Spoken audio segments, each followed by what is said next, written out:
Okay, hello everyone. Welcome to the August Lower Providence Township Zoning Hearing Board. Let's start the meeting with the Pledge of Allegiance. Pledge allegiance to the flag Of the United States of America, and to the republic for which it stands, one nation, under God, indivisible, with liberty and justice for all. Okay, I'm going to start with roll call. Gary Brown is absent and excused. Travis DeCaro is also absent and excused. I'm Chris Gertis. Mark Kuberski. Here. Joseph Pucci. Here. Rusty Ramier. Here. And we have a couple of solicitors tonight. First off, we have Teddy. I'm sorry. I forgot your name. Starling. Starling, thank you. Teddy Starling. And later we'll have Mike Fury with a case, which we'll talk about in a minute. But before we do that, Joe, can you please read our statement? I sure will, thank you. The zoning hearing board will give all interested parties an opportunity to ask questions and testify in connection with the applications being heard tonight. After a witness for the applicant completes testimony, you will be given an opportunity to ask questions of that witness. In addition, after an applicant has completed its case, you will also be given an opportunity to testify, which will require you to be sworn in as a witness. If you wish to participate in the hearing on an application, you would complete an entry of appearance form, which will be provided to you by the zoning officer, Mike. We ask your cooperation in maintaining silence during the hearing so the board and the court reporter can hear the testimony of the witnesses. We also ask that all cell phones be turned off. Thank you, Joe. As I mentioned, we're going to go slightly out of order. We do have a full agenda tonight. We have 6 hearings. I'm going to tell you what the order is, and then we'll proceed to read each of those hearings. Our first hearing is going to be 25-15. That's going to be a request for a continuance, so we'll hear that first. The second will be hearing number 25-16. The third will be hearing number 25-11. And the fourth will be hearing number 25-18. And then hearing 5 will be 25-13, and then we'll conclude with 25-17. So sorry for a little bit of confusion there, but we do want to try to make this as expeditious a meeting as we can. So with that, Mark, can you read hearing number Z-25-15? Sure. Hearing number 5, Z-25-15, Giulio Cirillo, 811 North Park Avenue, Norristown, PA, 19403. The applicant intends to subdivide the property and construct 2 single-family homes. The applicant seeks relief from sections 143-14A, 143-14B, and 143-37A2. Access to proposed rear lots increases the nonconformity of Lot 1, and extending access for 2 rear lots causes Lot 1 width to be less than 100 feet. The applicant also seeks relief from 143-20 as neither rear lots abuts a public street.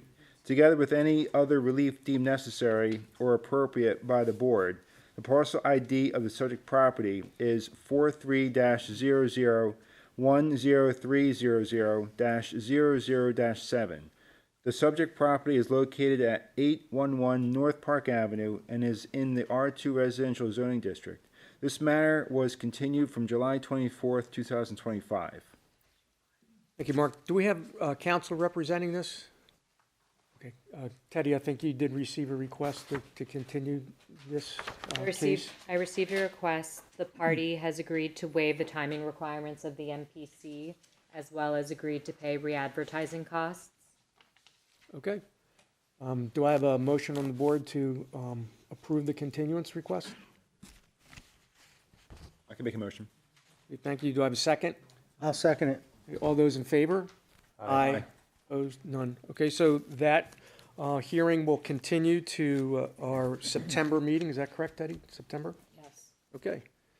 Thank you. And with that, we're going to proceed to our second hearing of the night, which is Z-25-16. And Rusty, if you could read that for us.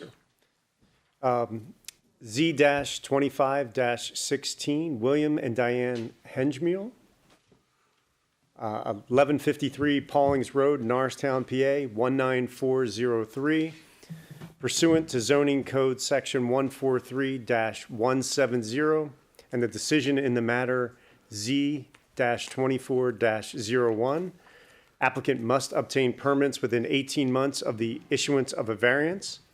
Applicant seeks clarification, if necessary, and an extension of time to apply for permits by December 31st, 2027, together with any other relief deemed necessary or appropriate by the board. The parcel ID of subject property is 43-00-10645-00-4, and the subject property is located at 1153 Paulings Road and is in the R5 residential zoning district. Thank you, Rusty, and I see Mr. Fury, you're here to represent the request. Yes, thank you, members of the board, Mr. Chairman. Appreciate being recognized. I have packets to hand out from exhibits. Sure.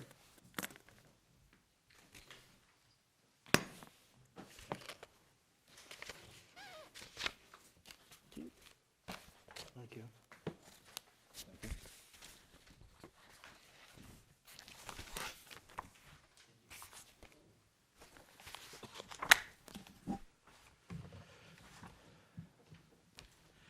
If I may, Mr. Chairman, thank you. I have Mr. Hangamo here as well as our civil engineer, Joe Estock, if there's any questions. But I just wanted to review with the board our request this evening and should only take a few minutes. The board may recall that we received dimensional zoning relief in relation to a proposed subdivision of the property located 1153 Paulings Road. It's just a two-lot subdivision. The existing house will remain, and there's going to be a construction of a new home, both of which were intended to be used by family of the Hengamos. The zoning hearing board approval is noted in the April 1st, 2024 letter, which is attached to the exhibit packet.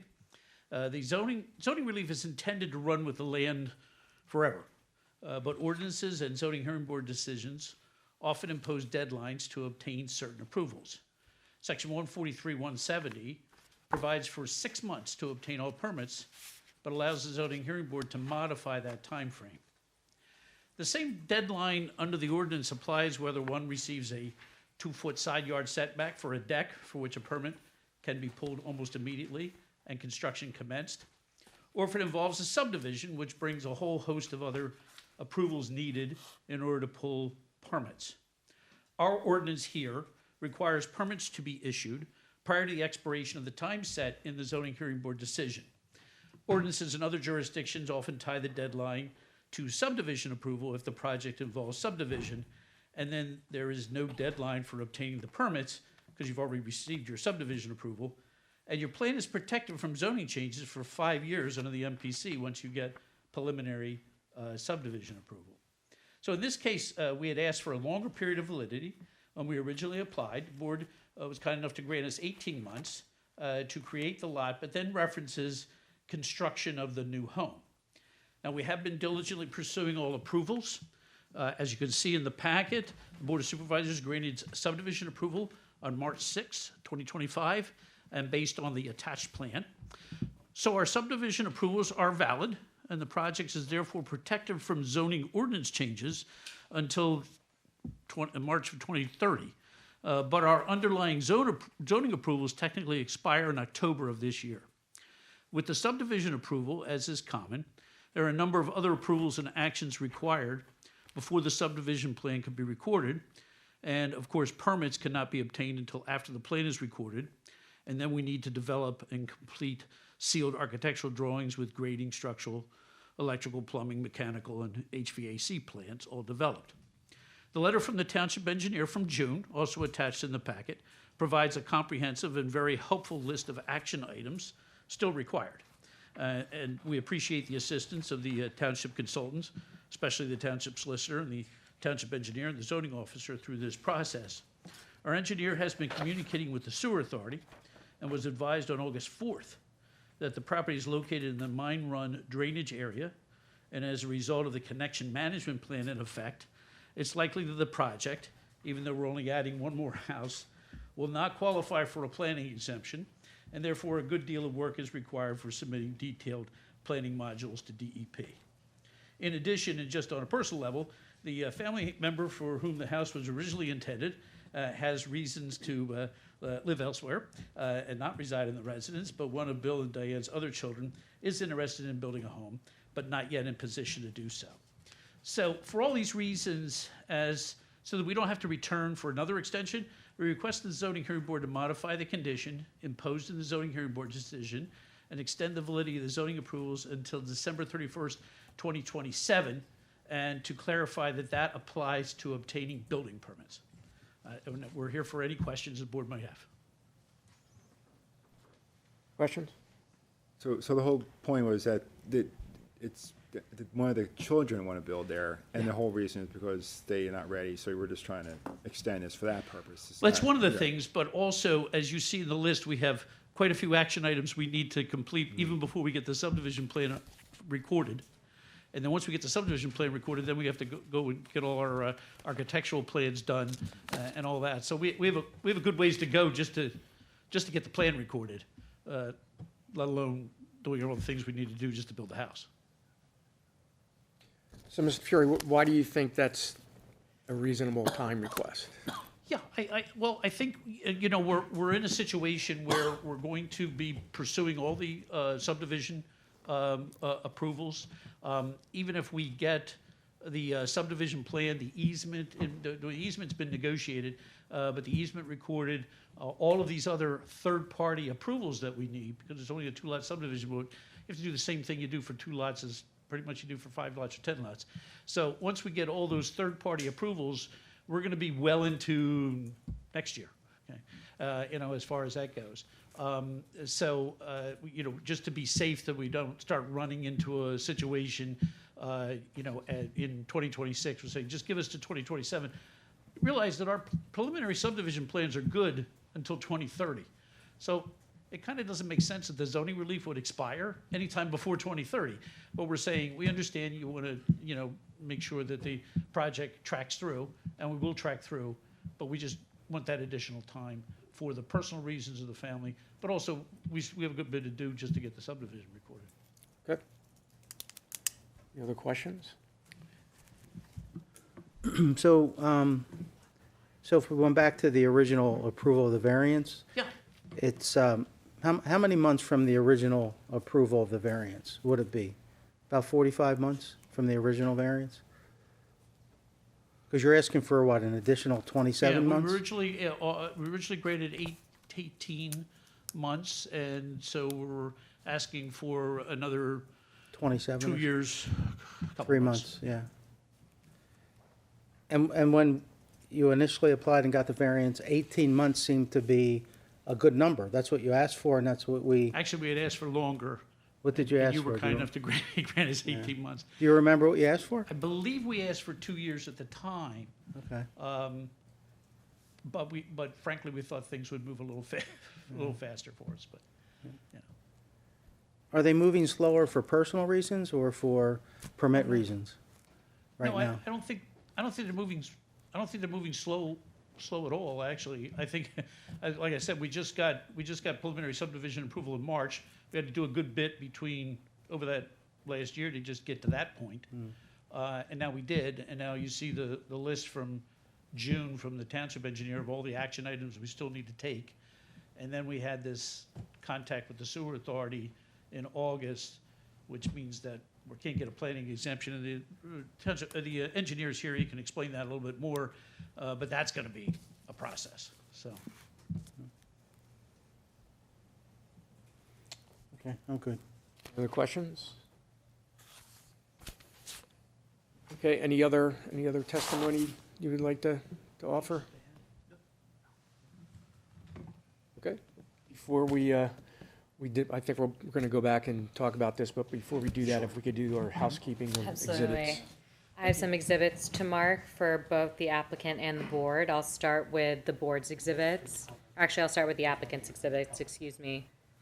I'll mark the application for extension as A1. Zoning hearing board approval from earlier this year in April 2024 as A2. the subdivision approval letter as A3, the township engineer letter as A4, and the plan is A5. For the board's exhibits, I will mark the applicant's application as B1, the certificate of posting as B2, stating that the date of posting was August 11th, 2025, the certificate of notification as B3,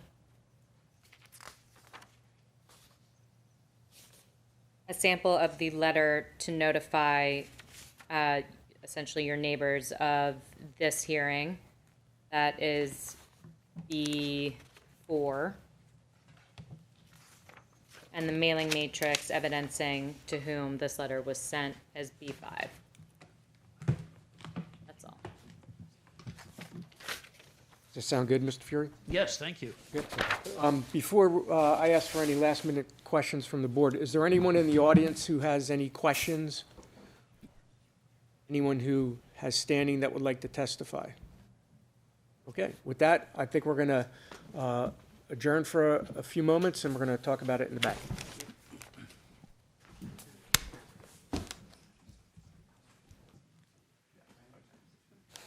Okay, we're going to resume the meeting, and do I have a motion for the application? I'll make a motion. The application of William and Diane Hagelmile, 1153 Pollings Road, Norristown, PA 19403, docket Z-25-16, for clarification on timing of the required permits, and if necessary, an extension of time to apply for permits by December 31st, 2027, is granted, subject to the following conditions. Consistent with other applicable regulations, construction, placement, and design shall be as per the application, testimony, plans, and exhibits introduced into evidence in this case. Thank you. Do I have a second? I'll second. All those in favor? Aye. Aye. Opposed? None? Congratulations, Mr. Fury. Thank you very much, appreciate it. Hopefully, we don't see you back in No. 2027, Won't be if back. any of us are still here. Okay, we're going to proceed to the next hearing, and it will be Z-25-11, VTNK LLC, 4028 Eagleville Road, Norristown, Pennsylvania, 19403. The applicant is requesting a dimensional variance from section 143-33.A to allow single-family detached dwelling to remain 42.5 feet from the property's rear yard setback, where a minimum of 60 feet is required, together with any other relief deemed necessary or appropriate by the board. The parcel ID of the subject property is 43-00-03263-00-6. Subject property is located at 4028 Eagleville Road in the R1 Residential Zoning District. This matter was continued from July 24th, 2025. And I see we have counsel here to represent that. Yes, that's right. Good evening. Thank you, Can Board. you have the microphone? Oh, yes. Good, good. Thank you. Good evening again.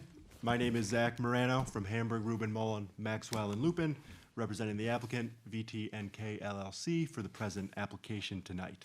By way of brief background before we get into the testimony tonight, applicant's the record owner of the property at 4028 Eagleville Road in the township's R1 zoning district. Applicant's constructing a single-family dwelling on the property to be used as his family home. And to facilitate that construction, filed a zoning application tonight asking for one variance related to the rear yard setback at the property to permit 42.5 feet where the zoning ordinance requires a minimum of 60 feet. There's one corner in the rear that encroaches. After productive discussions with the township regarding this project, the township has requested certain conditions be attached to any approval that the board is so inclined to grant on the variance tonight. That is a exhibit that's marked in my book that I'm going to go over in a couple minutes here, but just wanted to give brief background on the project. So before getting into the testimony, I will go over those exhibits briefly, if the board would grant me that time. A1 is the application with the supplement.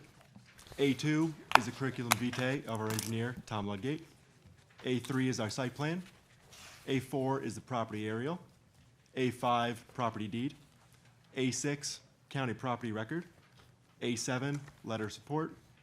A8, the aforementioned township condition letter. We're going to go into those more detail, but just to give you an overview of our exhibit packet. And I don't know if the solicitor at this time, I move them into the record, or you'd rather at the end, however you'd like. I'm happy to enter these into the record now for Th- the applicant. Okay. The application with the supplement will be marked as A1. The CV of Tom Ludgate will be marked as A2. The site plan will be marked as A3. The photograph of the property aerial will be marked as A4. The property deed will be marked as A5. The county property record will be marked as A6. The letter of support will be marked as A7. And the township condition letter will be marked as A8. Thank you, council. Thank you. Okay. At this time, I will call Thomas Ludgate as our first witness. Hey, Tim, can we swear him in? Sir, to solemnly swear to testify about the truth, the whole truth, and nothing but the truth, so help you God? I do. Would you state your name and spell for the board, please, sir? My name is Thomas Ludgate, Ludgate. Thanks, sir. Thank you. Tom, are you a licensed engineer in the Commonwealth of Pennsylvania? Yes, Okay. Is your CV attached as Exhibit A2 an accurate representation of your experience? yes, Okay. And have you previously been accepted as an expert and testified before zoning hearing boards in Pennsylvania before? yes. Okay. At this time, I would like to move for the admission of Mr. Ludgate as an expert in civil engineering and land development. Concerns by the board? No objection. Granted. Thank you. Tom, can you give the board, where's the subject property located? The subject property address is 4028 Eagleville Road. It's essentially right opposite the driveway of the school that comes out onto Eagleville Road, not the main driveway, but their auxiliary driveway.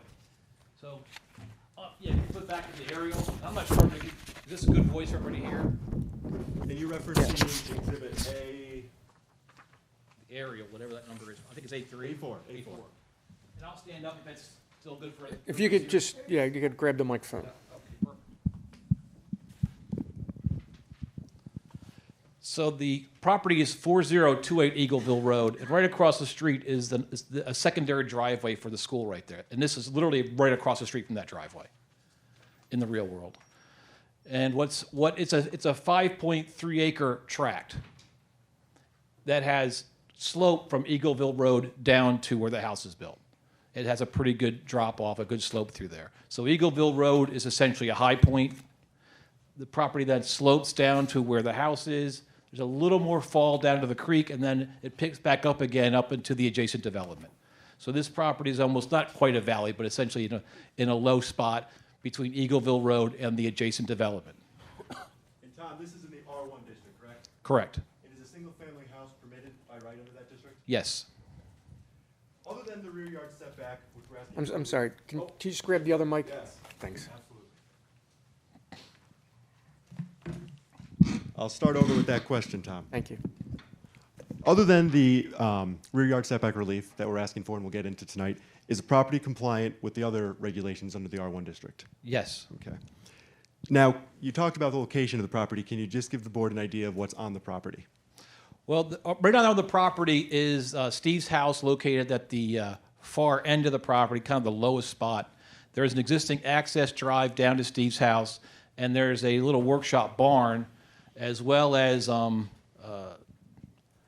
driveways and other accessory uses for the house. However, most of the site is wooded. So, as the aerial shows, a lot of the woods on the upper end of the lot is still intact. So you don't really see the house necessarily from Eagleville Road due to the woods and the drop in elevation. Okay. And one more time, so the house is all the way in the rear, most closely adjacent to that 40-acre open space, correct, in the rear? Correct. On this aerial, you'll see the word Eagleville Run. That's part of a 40-acre open space as part of a larger development. And that's where the house sits closest to, correct. Okay. Are there any houses in that open space that you just referred to? No. Okay.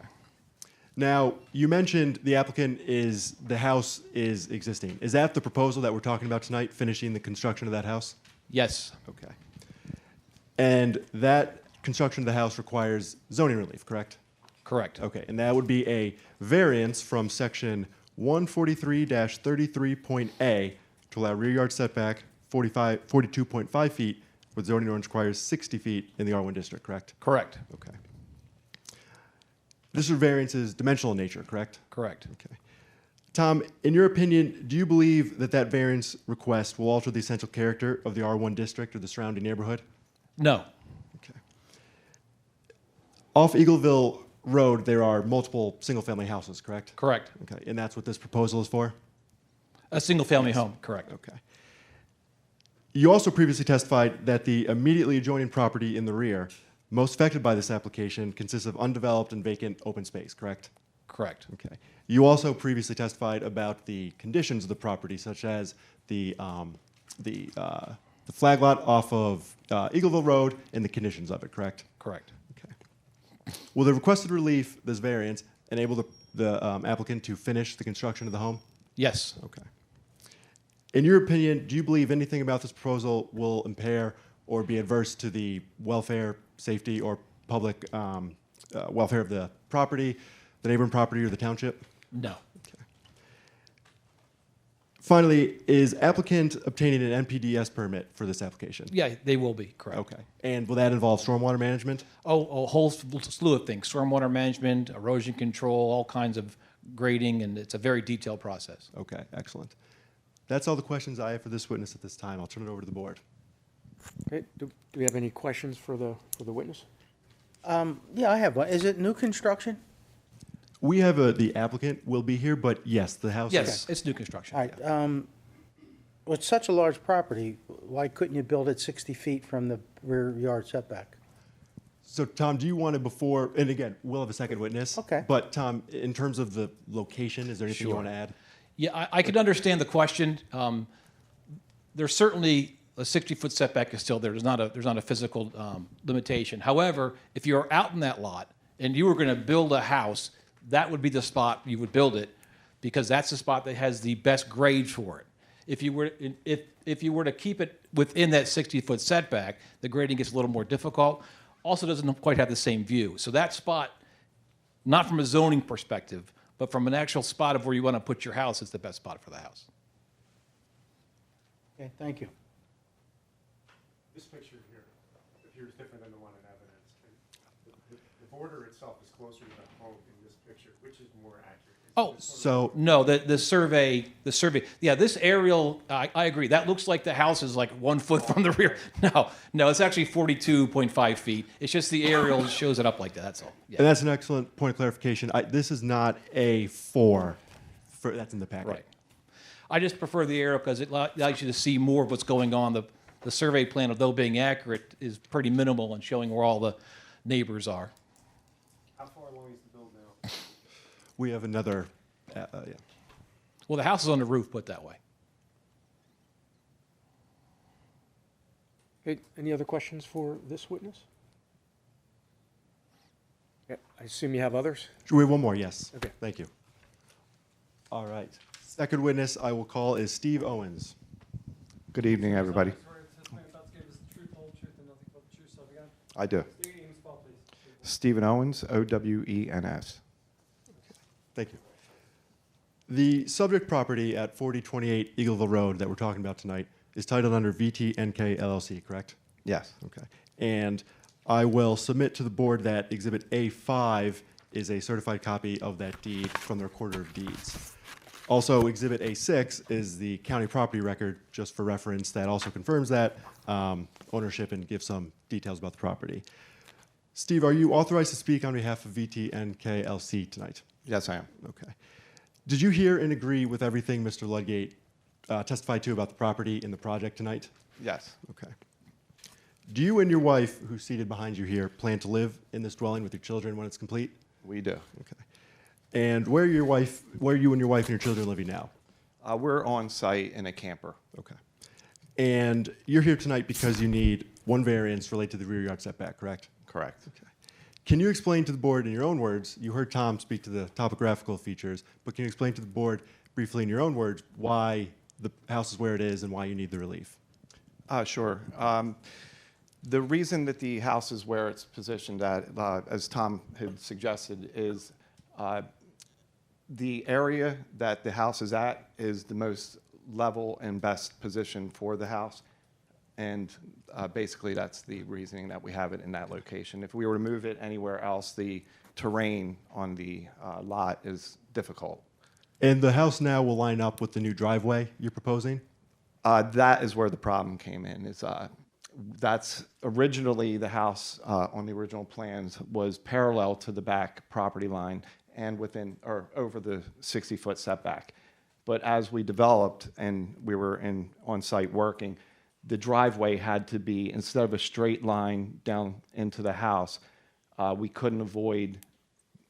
There was a big bank where you could see the grass in this location.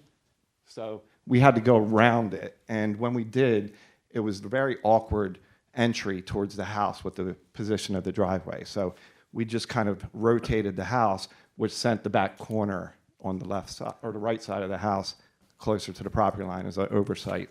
And once you found out about the oversight and the encroachment, you ceased work immediately? Immediately, yes. Okay. And that's why you're here tonight, to ask permission for the variance to proceed, correct? Correct. Okay. Now, did you speak with some of your neighbors about the application pending tonight? I did, yes. Okay. And are you aware of any support for the project? Yes, my neighbors are very excited about the project, and they're they love the development and how it's coming along, and they showed their support and Okay. So signed.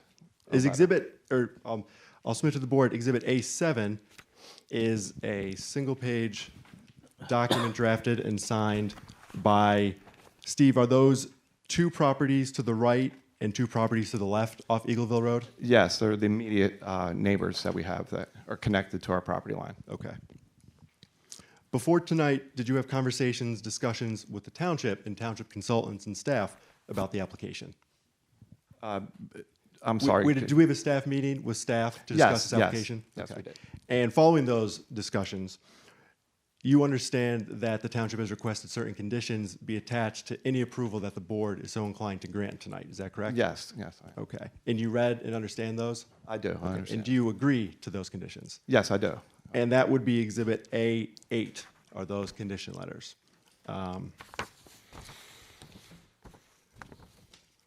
My final question, Steve, are you planning to do any landscaping on this property to stabilize the construction? Yes, we plan on an extensive landscaping project. And that is one of the conditions of the township condition, correct? Yes, it is. Okay. And at that point, I have no further witnesses at this time, and I'll let the board go. Okay, what questions? do we have? So you did you apply for a building permit or you just started building? Like, the No, house we applied for the building permit and it was approved, and we prior to construction? And Pardon? prior to starting Yes, anything? absolutely, prior to construction. And no one questioned the placement of the house at that point? No, we Steve, basically. if I could ask a question, Steve, did you have some footer foundation inspections back when it was started, but then when it was realized there was a problem, you stopped? Yes, yeah, when we started construction and we did the rotation of the house, we had inspections for the footers before we poured the concrete for the footers, and they passed us along, so we proceeded on. But when it was that discovered, you And then stopped? when it was discovered that oversight of the corner of the house being too close to the property line, we stopped immediately. So you didn't have, in the drawings you submitted for permit, didn't have a site plan associated with it? You just had a set of architectural drawings showing a house? Yeah, it had site plan, the whole, And correct, yes. If we, I know it's kind of weird, but maybe we could ask the engineer if he knows that answer? Yeah, I can jump in, Steve. Yeah, there was a site plan. There was a site plan. The house on the site plan fit within the setbacks. There was a plan for stormwater management, for grading, your typical full site plan for house development, yes. But how did the setbacks get misunderstood? I'm not sure. I don't think the issue was so much they were misunderstood. It's just, again, can you go back to the aerial for a second? Can you go back to the aerial? There you go. When you're out there, it doesn't look like you're really up against somebody's rear yard. There's no possession line at that 60-foot mark. So I think, honestly, I think Steve, I'm not going to speak for him, but it was a rotation of the house. It's in the same general spot. It's just been rotated to work with the grades a little better. And And it's not like there was a tree row there or a stone row there or a farm field there or a mow line where you can say, hey, I got a problem. I shouldn't do this. It's just a continuation of woods and open space. So I think that it wouldn't jump out at you that when you rotate to the house that, oh yeah, I got a problem. But the plans had the house in a certain position, and then it was rotated in conflict with the plans. Correct. And no one recognized that rotation would cause a setback variance? Well, until 2023 or 4, 2024. when you issued the stop work order. Yes. And how was it discovered then?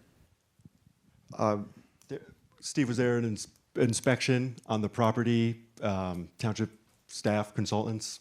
And then they told you to stop? Yes. They probably came out for a footing placement inspection. They did come out and they passed the footing. It was basically an oversight. I mean, we did have it past the 60-foot setback originally, as it was in the original plans. But then at the last moment, I determined that the position of the house was awkward to the driveway entry coming into the side of the house. So we just turned it, and without thinking about the setback situation, and like Tom explained, it's kind of, there's just all woods back there, so it's a buffer. You thought you had plenty of room. And Correct. Yes, we did, but that was a mistake on my part, and it would have been great if it was caught right away and we could have changed the foundation location. But then you stopped when you got the Yeah, I order. would have moved it out another 18 feet. Okay, so, thank you.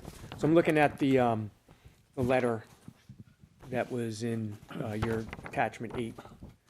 So there are 9 conditions that you and the township talked about, and you agree that you're going to meet each of those conditions if we approve the variance? Yes, absolutely.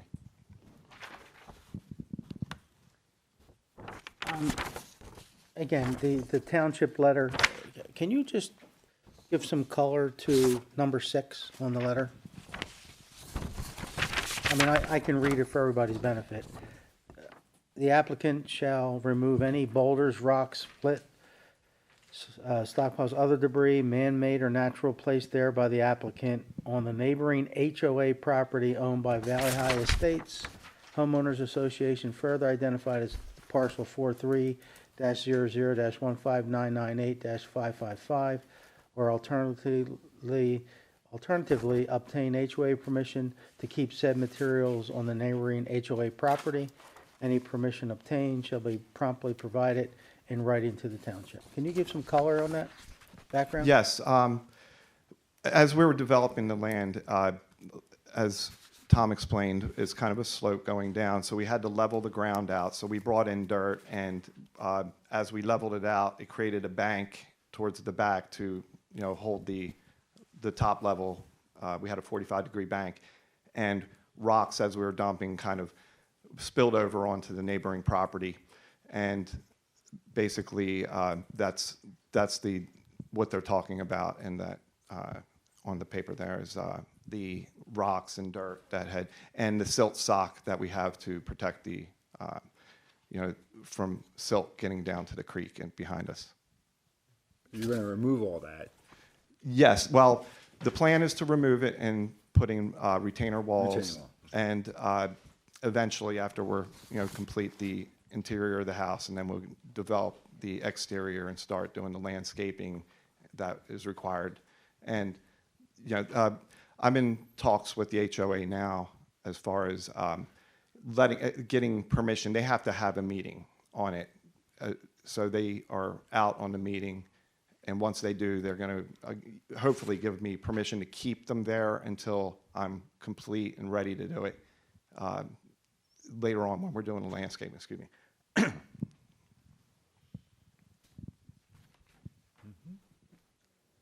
Any other questions? And then you'll be, as far as what you clear cut, you're going to plant around the property, all trees and all, put back? Yes, stuff? yes. My wife's in the process of growing trees as we speak. She has about 100 of them going right now, and plans to put them throughout the lot. Okay. Yes. Okay. Do you have anything else you would like to? Not this time. Okay. Is there anyone in the audience that has questions or standing? Township would like to say anything? Nope. Okay, no testimony from anyone in the audience that has standing? Okay. Buddy, do we have any other housekeeping that we need to do before we? Yes, we do. We need to enter the board's exhibits. Okay. Ready? I will mark the applicant's application as B1. The certificate of posting is B2.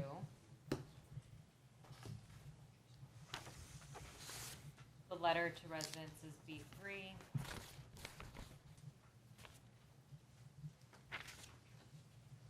Mailing matrix as B4. And the certificate of notification is B5. Thank you. Okay, any last questions by the board before we adjourn? Okay, we're going to adjourn and talk about this, and we'll be back as quickly as we can.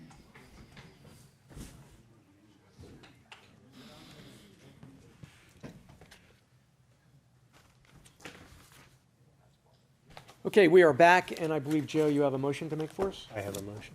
I'm sorry? Rusty has the motion. I'd like to make the motion that the applicant of VTNK LLC, 4028 Eagleville Road, Norristown, Pennsylvania, 19403, docket number Z-25-11, for dimensional variance from section 143-33A of the Lower Providence Township zoning ordinance to permit the single-family attached dwelling to remain 42.5 feet from the property's rear yard setback, where a minimum of 60 feet is required in the R1 residential zoning district is granted, subject to the following conditions. Consistent with all other applicable regulations, construction, placement, and design shall be per the application, testimony, plans, exhibits introduced into evidence in this case. And number two, conditions outlined in A8. Okay, thank you. Do we have a second? I will second it. All those in favor? Aye. Opposed? None? Congratulations, thank you. Got one person happy. Okay, before we proceed to the next hearing, we are going to have a solicitor change. Mr. Mike Fury is going to come up and be our solicitor for the next hearing to avoid any potential conflict of interest.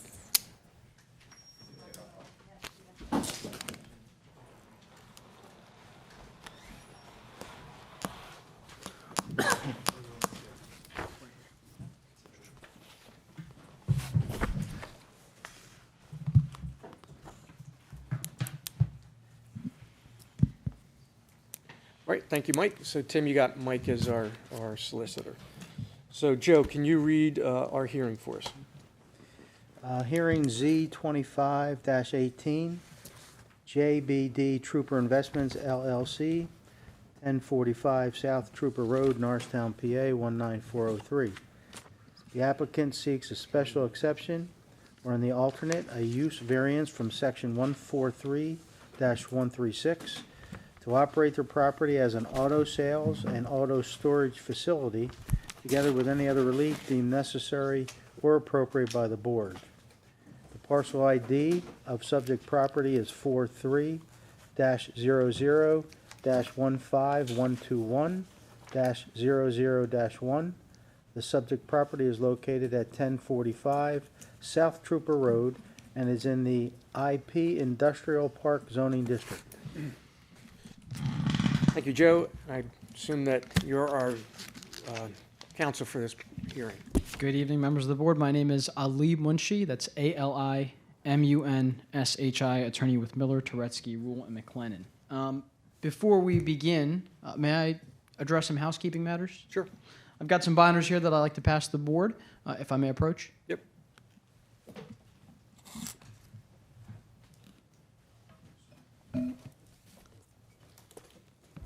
Thank you.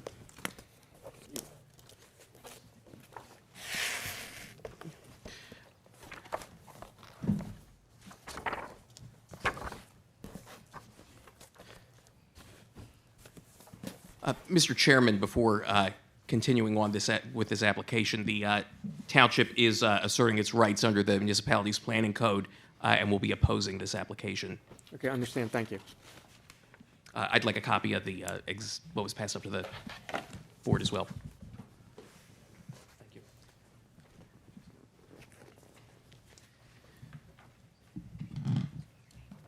May I proceed? Yes. Just to give you folks a quick background here on the binder, we've got a table of contents page that would be inside right after the application, right before Exhibit A. That'll walk you through what we've got here. Our Exhibit A is the contract for sale. Exhibit B is the authorization letter. Exhibit C is exterior photos with the application that were originally submitted. Exhibit D, Google Maps photo in color for those that like the Google Maps view. Exhibit E is your building schematics, what we're dealing with from a commercial and warehouse standpoint. Exhibit F, exterior photos, and towards the back end of Exhibit F, you're going to see that zoning color-coded district to give you an idea of where we are within the IP district.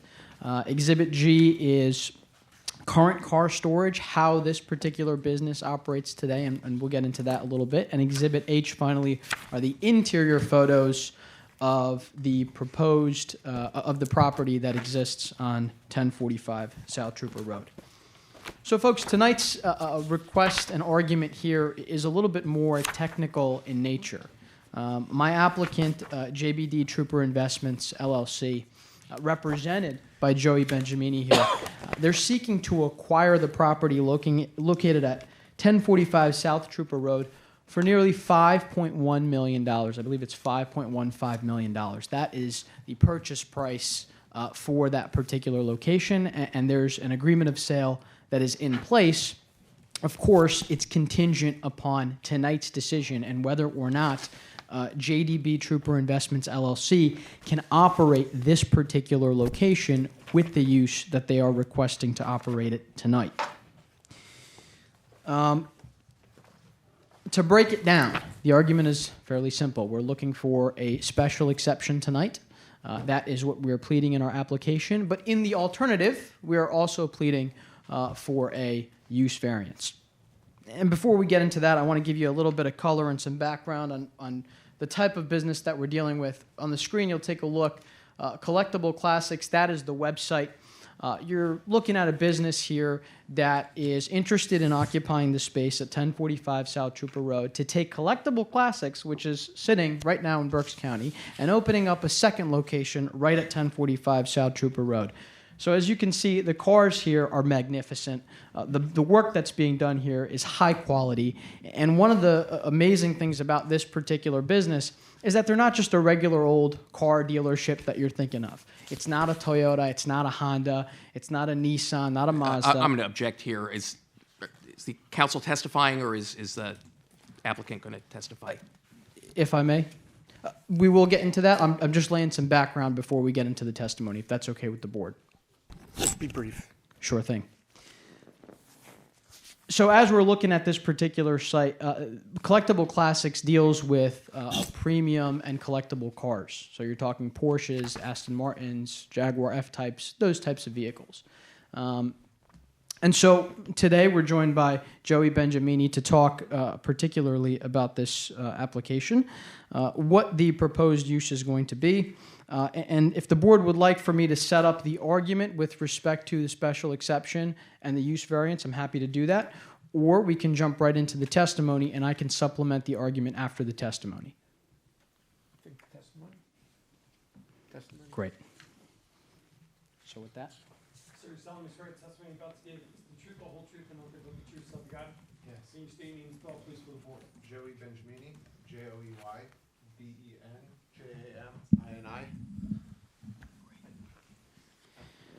Thanks. Joey, can you tell us a little bit about your background? Oh, how old are you? I'm 25 years old. Where'd you go to school? I went to UPenn undergrad for undergrad. I graduated in 3 years with the highest honors. I did high school at Kohelet Yeshiva High School, a Jewish private school. I went to private school for my entire youthful education. Excelled in school, enjoyed school greatly. That's kind of my background. Joey, tell us about your background with Collectible Classics. What is the business and how did you get involved? So when I was 16, as everyone does, I was really into cars, and I got my driver's license, and my dad so generously helped me pick out my first car. It was a learning experience pretty massively. I bought a bad car. I did not have a good experience. I did a lot of repairs on it. I fixed it up. I made it right. And then I ended up selling it, but I did a lot of work myself to like get to that point of understanding what it takes to like have a car that's in good condition. And it was an older BMW for like $6 or $7 grand. So how did I get into it? That's kind of where I started with my dad. It was a passion of his. My parents are both doctors, but my dad was always passionate about cars. And starting there, I just like was enamored by like fixing cars, enjoying cars, classic cars, older cars, restoration of cars, and just enjoying the pleasure that like people get from the hobby of cars and sharing that experience with other people and that passion and that enjoyment of cars. How long have you been involved with Collectible Classics? So I started Collectible Classics when I was 21, I guess, and I've been operating it for 3 or 4 years now, let's say. I started it super, super small. I just graduated undergrad at UPenn. I graduated in 3 years. So I graduated a year early and I was done, and it was my passion since 16, obviously, and I had been working with dealerships, at dealerships, buying inventory for dealerships, and I became super accustomed to that. So I started when I was 21, and it's been going exceptionally well. We kind of offer we offer like the highest quality. We buy all our cars private party, so kind of some background on most car dealerships. When you buy a car from a car dealership, they usually buy all their cars from Manheim or dealership auctions. Every unit we source is from a private party customer, so we Objection, relevance. Just background, we're fine. Okay. So yeah, I buy all my cars private party from individuals, so we don't buy anything at wholesale auctions or dealer auctions. So we offer to collectors and enthusiasts who share the passion of automotive an ability to sell their cars quickly and easily, and we offer to so we buy everything private party, and so we have a higher quality inventory than other dealerships have that buy at wholesale auctions. They're garage kept, loved, and enjoyed cars, and our customers come back. They enjoy like spending time with us, cars and coffee events, coming to our dealership. I have customers who have bought and sold 10 to 15 cars with me just because they enjoy the experience. They enjoy how easy it is. We give a wire, we pick it up from their doorstep, we deliver their cars to their doorsteps. We make it a super enjoyable experience for car enthusiasts, and it's a community that we've built, and we have 10,000 customers who are constantly in contact with us, looking for new inventory, reaching out to us about new inventory we get in, and offering us their vehicles.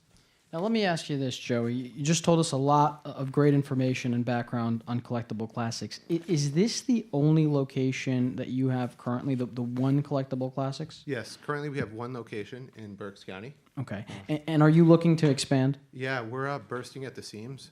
We have, thank God, it's been awesome. It's been an enjoyable journey. We have a really passionate team of about 15, 20 staff, and we continue growing, and our customer base continues growing. So we need more space to continue operating our dealership, and we'd love to be closer to home. I grew up on the main line. I live in Gladwin now.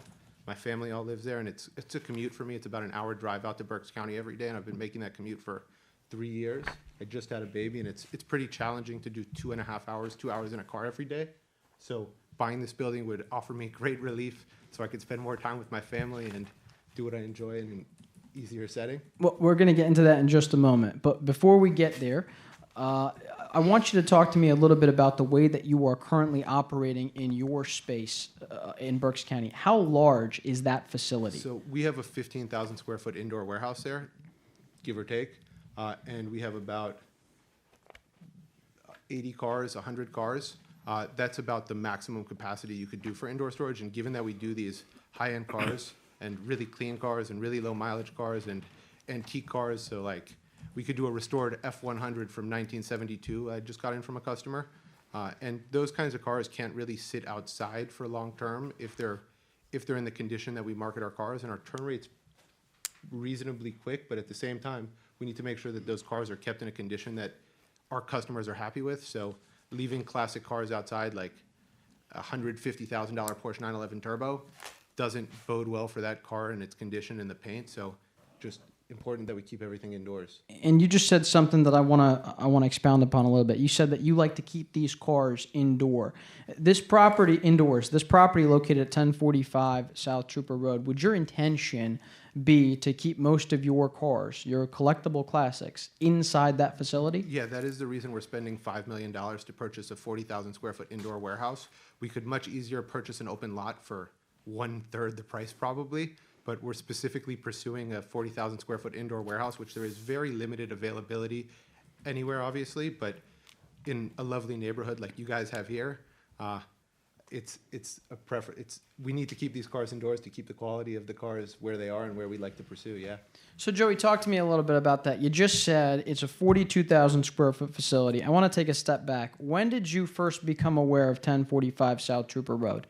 Probably about a year and a half ago. I'm friendly with the broker who's representing us, and he's also friendly with the owner of the property, who all go to the same gym we go to. So I see these people regularly who own this property, and I am pretty close with the broker who's representing us, and he's pretty close with the owner of the property. So about a year and a half we've been in discussion, and it's Okay. I guess, so. What about this property, other than its size at 42,000 plus square feet, does it lend itself conducive to the work that you're trying to accomplish? So it has 5 garage bay doors.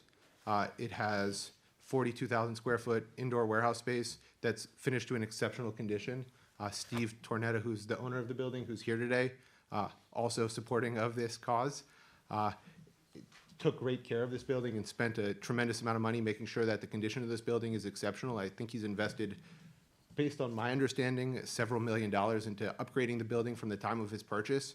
And I intend to do the same thing. So I'm specifically seeking out a building that's in exceptional condition, that can give my clientele and give my customers an enjoyable experience where they have a curated and pleasurable high-end classic car experience where only it's a community and it's a culture and it's an enjoyable event. So that's why I'm looking at this space. And at this time, I'd like the board to turn their attention to Exhibit F in that packet. That's going to have some photos of the exterior of the building. Joey, can you describe for me this particular location? You've been out there. Yeah, absolutely. We've been there many, many times. Before making a $5-point-some million purchase, we do a lot of due diligence and making sure that it would fit our needs. The building is a 42,000 square foot indoor warehouse. It has a office space that was previously built out when it was a storage furniture sales place. That was several years ago, to my understanding. And the indoor space is finished with lighting, high ceilings, concrete floors. The exterior of the building has ample space for truck parking and loading and unloading because it was built out for a warehouse space to load and unload products and sell products. That was the space where it was built for and what it's been used for in the past. So kind of the background. What else can I help with?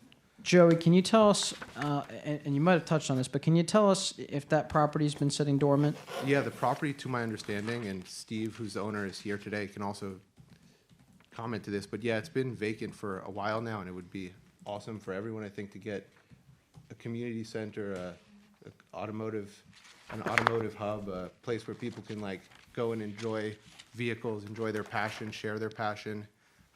Yeah, it would be great if there was something in that building. Do you know how long that building has been vacant? I think about 11 years. Okay. Safe to say from about 2014 it's been vacant. Yes. Okay. Talk to us a little bit about the inside of that space. What does it look like? The space is finished lovely. Even though it's been vacant, Steve, the owner, has spent tremendous amounts of money, including putting a new roof on the building, including interior lighting, including HVAC, including finishing the floors. The building's in beautiful condition. I intend to make slight improvements, but it's already beautiful how it is. Steve's put a lot of effort and money into making it a nice place, and it's almost move-in ready.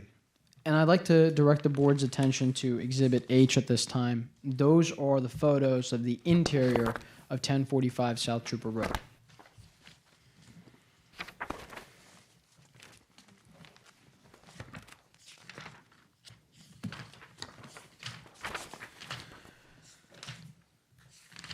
Joey, can you tell me a little bit about how you are currently storing your cars? You said that the cars that are at your lot now or at your building now, they stay inside. Can you tell us in what sort of an organization or how do you keep those cars stored inside? Yeah, we're extremely organized, which is part of operating a business like that, especially given my background in education.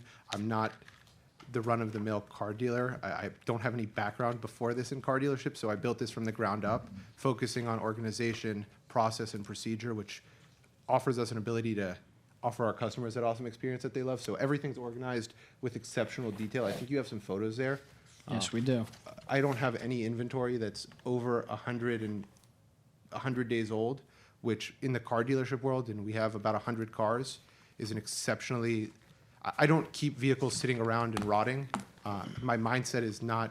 We don't do any like financing or low-end cars. Everything's high-end cars. So we buy high-end cars from private party and we sell to private party, and we only do vehicles that are in the utmost quality, and we make sure that those vehicles get to customers and that enjoy them, even if it's sometimes at a loss, right? But we just move those vehicles to people who want to enjoy those cars. And at this time, I'd like to direct the board to Exhibit G.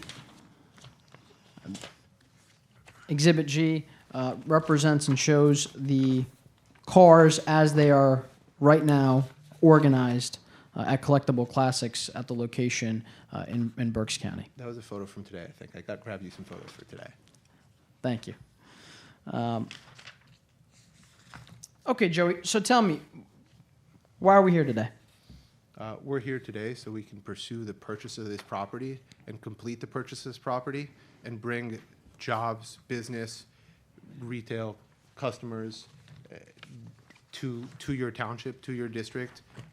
We do about $100 million in sales a year, which is a pretty large business. So all that revenue, all those customers, and they're high-end customers that come into this place, everything's cash. There's no buy here. It's all like everyone who buys a car is not financing that car. These are affluent individuals which come with capital, come with knowledge of cars. They look to stay at places. Sometimes they stay overnight. They pick up a couple cars sometimes. So why do we want to be here, I guess is the question. So we're here so we can make this happen. Okay. As you know it, right now, you can't operate an auto sales or a storage facility, auto storage facility out of this place, correct? As of right, that's why we're here. As of right now, it's unclear that we can do that, and we need 100% permission before we proceed with any such purchase of $5 million. And that was going to be the follow-up. You haven't done anything on this property because you are waiting for today's decision. Absolutely, yes. Okay.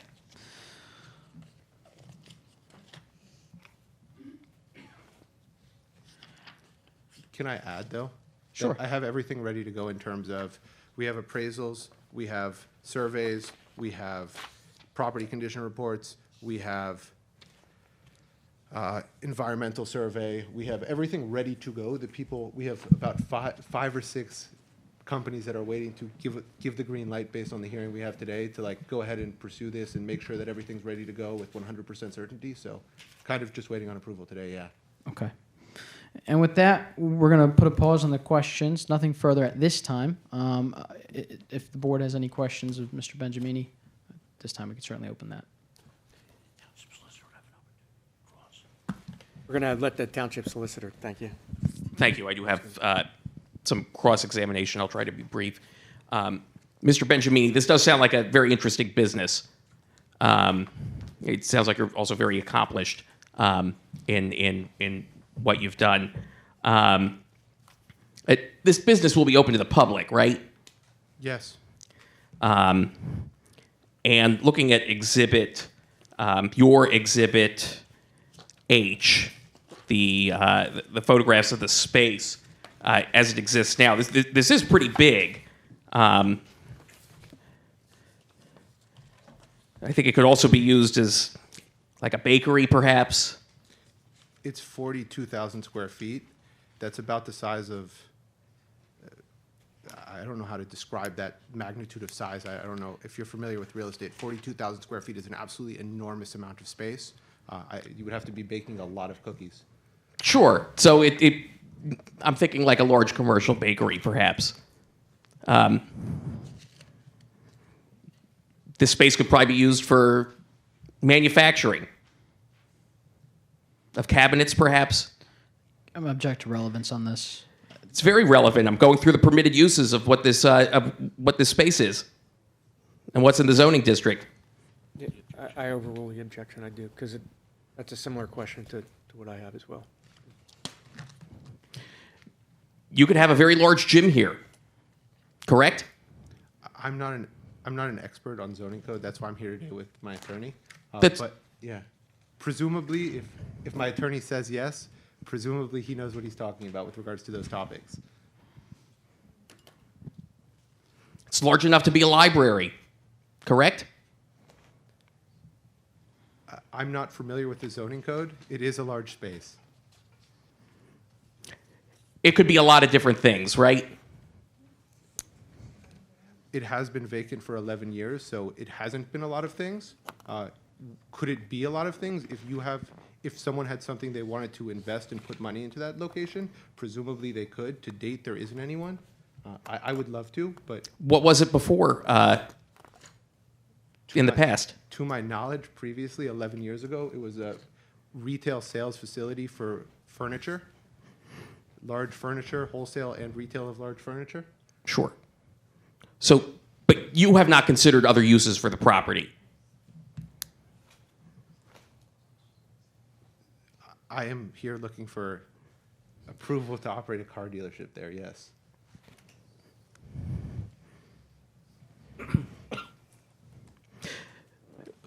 With the operation of a car dealership, which is what you're looking to operate, correct? Correct. You're going to be getting regular deliveries of cars. Correct. Those deliveries are going to be moving out to customers. Correct. In fact, you even said cars are going to be tend to sit with you for less than 100 days. Correct. So there's going to be customer traffic coming to your business, correct? Correct. On a daily basis? God willing. On the weekends too? Sunday, you're not allowed to have a car dealership open in the state of Pennsylvania. Currently, we're not open on Saturdays. Currently, our hours are Monday through Friday, 9 a.m. to 5 p.m. as are posted on our website and have been our hours since we've opened. But so I don't think we'll be open on the weekends in the future because we haven't been open on the weekends to date. Okay. And you're asking for approval for a full auto dealership, correct? I would like to operate an auto dealership there, yes. You're not proposing to limit any outdoor display or hours, deliveries? I have no intention to limit my use of the space, but if you guys had a proposal to offer us a permission to do what we want to do, we definitely hear the conditions that you'd like us to hear. I haven't been presented any conditions yet, so I've applied and request to operate a car dealership there. All right. I have no further questions. So, one of the questions I had before Township Solicitor asked questions, one of the things we need to consider in the Low Providence Planning Code, the zoning, the IP zoning district is quite extensive in the number of uses that you could have in the IP district, and none of those include a car dealership. So I'm wondering, what's the basis, like, other than it's a great business and it's a great space, I'm not hearing the hardship for why we should approve that, and what the impact of that would be on Trooper Road. If I may take a stab at that one. And this goes back to the initial question I'd asked, if you folks wanted to hear the basis of the argument first before the testimony. So I can give you the basis of the argument now. Okay. And I think that would alleviate some of the concern. Great, thank you. So particularly, we're looking for two things here. Number one is the special exception. Okay. Number two, and the alternative is a use variance. So the question becomes, okay, well, how are you allowed to operate in this commercial use as an auto sales facility? That is what the application is. That's what we're applying to do. So if we turn to the types of uses, the uses specifically tell us that retail sales are permitted. And what it does say is a permitted commercial use not including uses listed individually in this schedule. So when we read that language and we say, okay, Commercial uses are permitted. Well, what's a commercial use? 146 defines it for us already. And it tells us, 143 defines it already, and it tells us that a commercial use is an auto sales facility. But not only that, folks.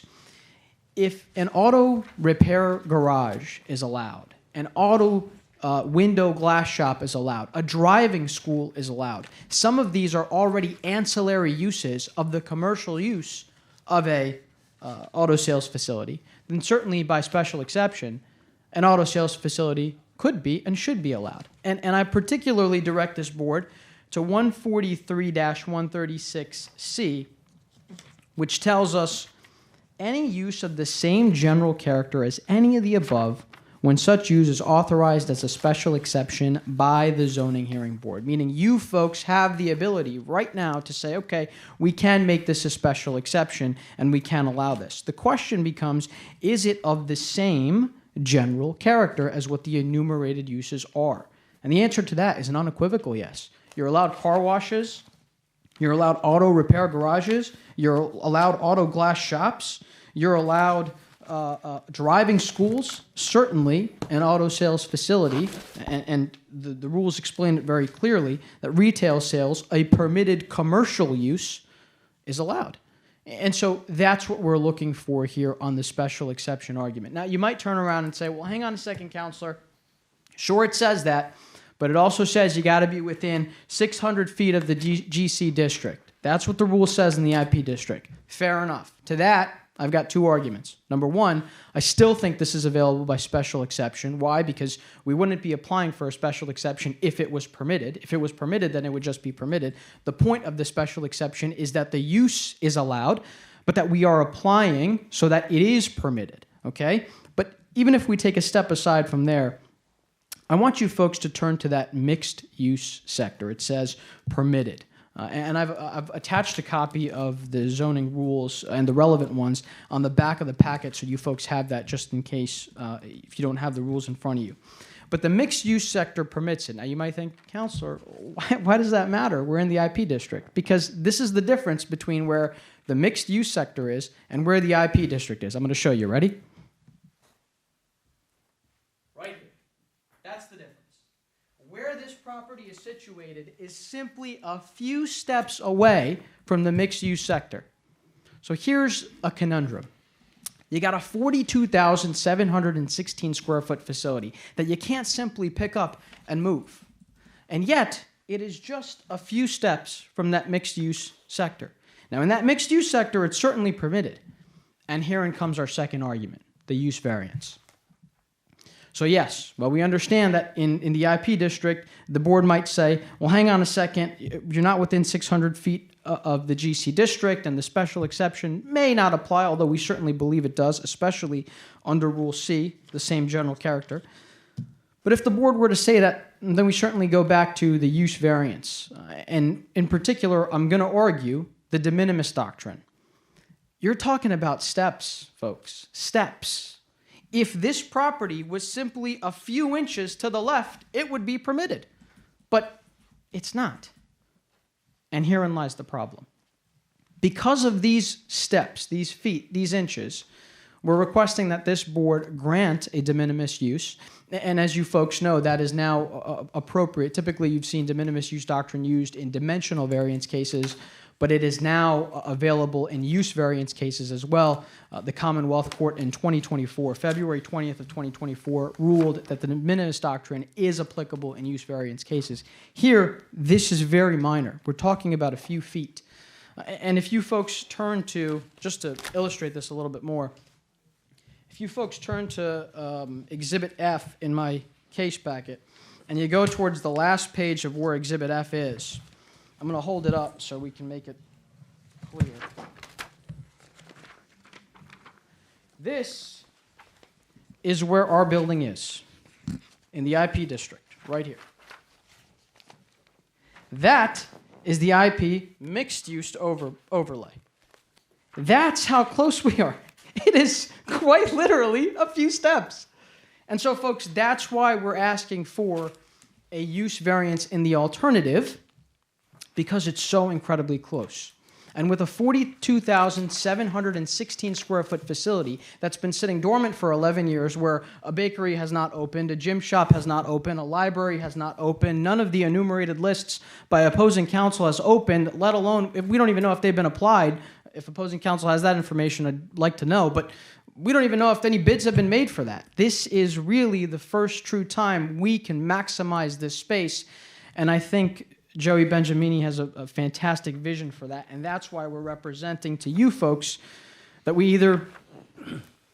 you either grant us the special exception, because it's certainly permitted within the rules, or in the alternative, a use variance because of how close we are to that particular mixed-use overlay. Now, certainly, I can go into the five-factor test. I'm not sure if you folks would want me to do that, but the topographical issues here are obviously obvious, and the size consideration issues are obviously obvious. I mean, you can't move a 42,716 square foot facility and pick it up and just create it somewhere else, especially one that boasts the characteristics of this property.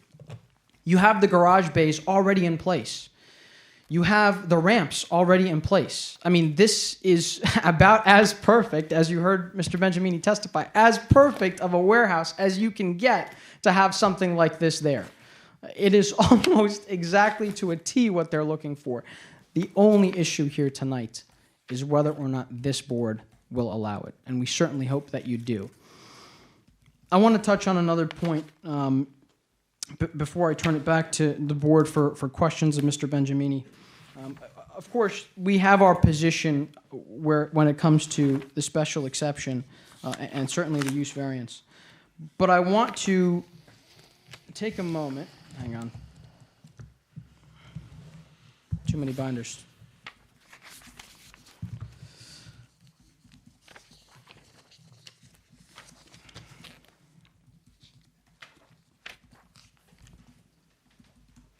I want to take a moment and talk about this particular road, Trooper Road, as well, because I know one of the concerns that opposing counsel just brought up was, the foot traffic there.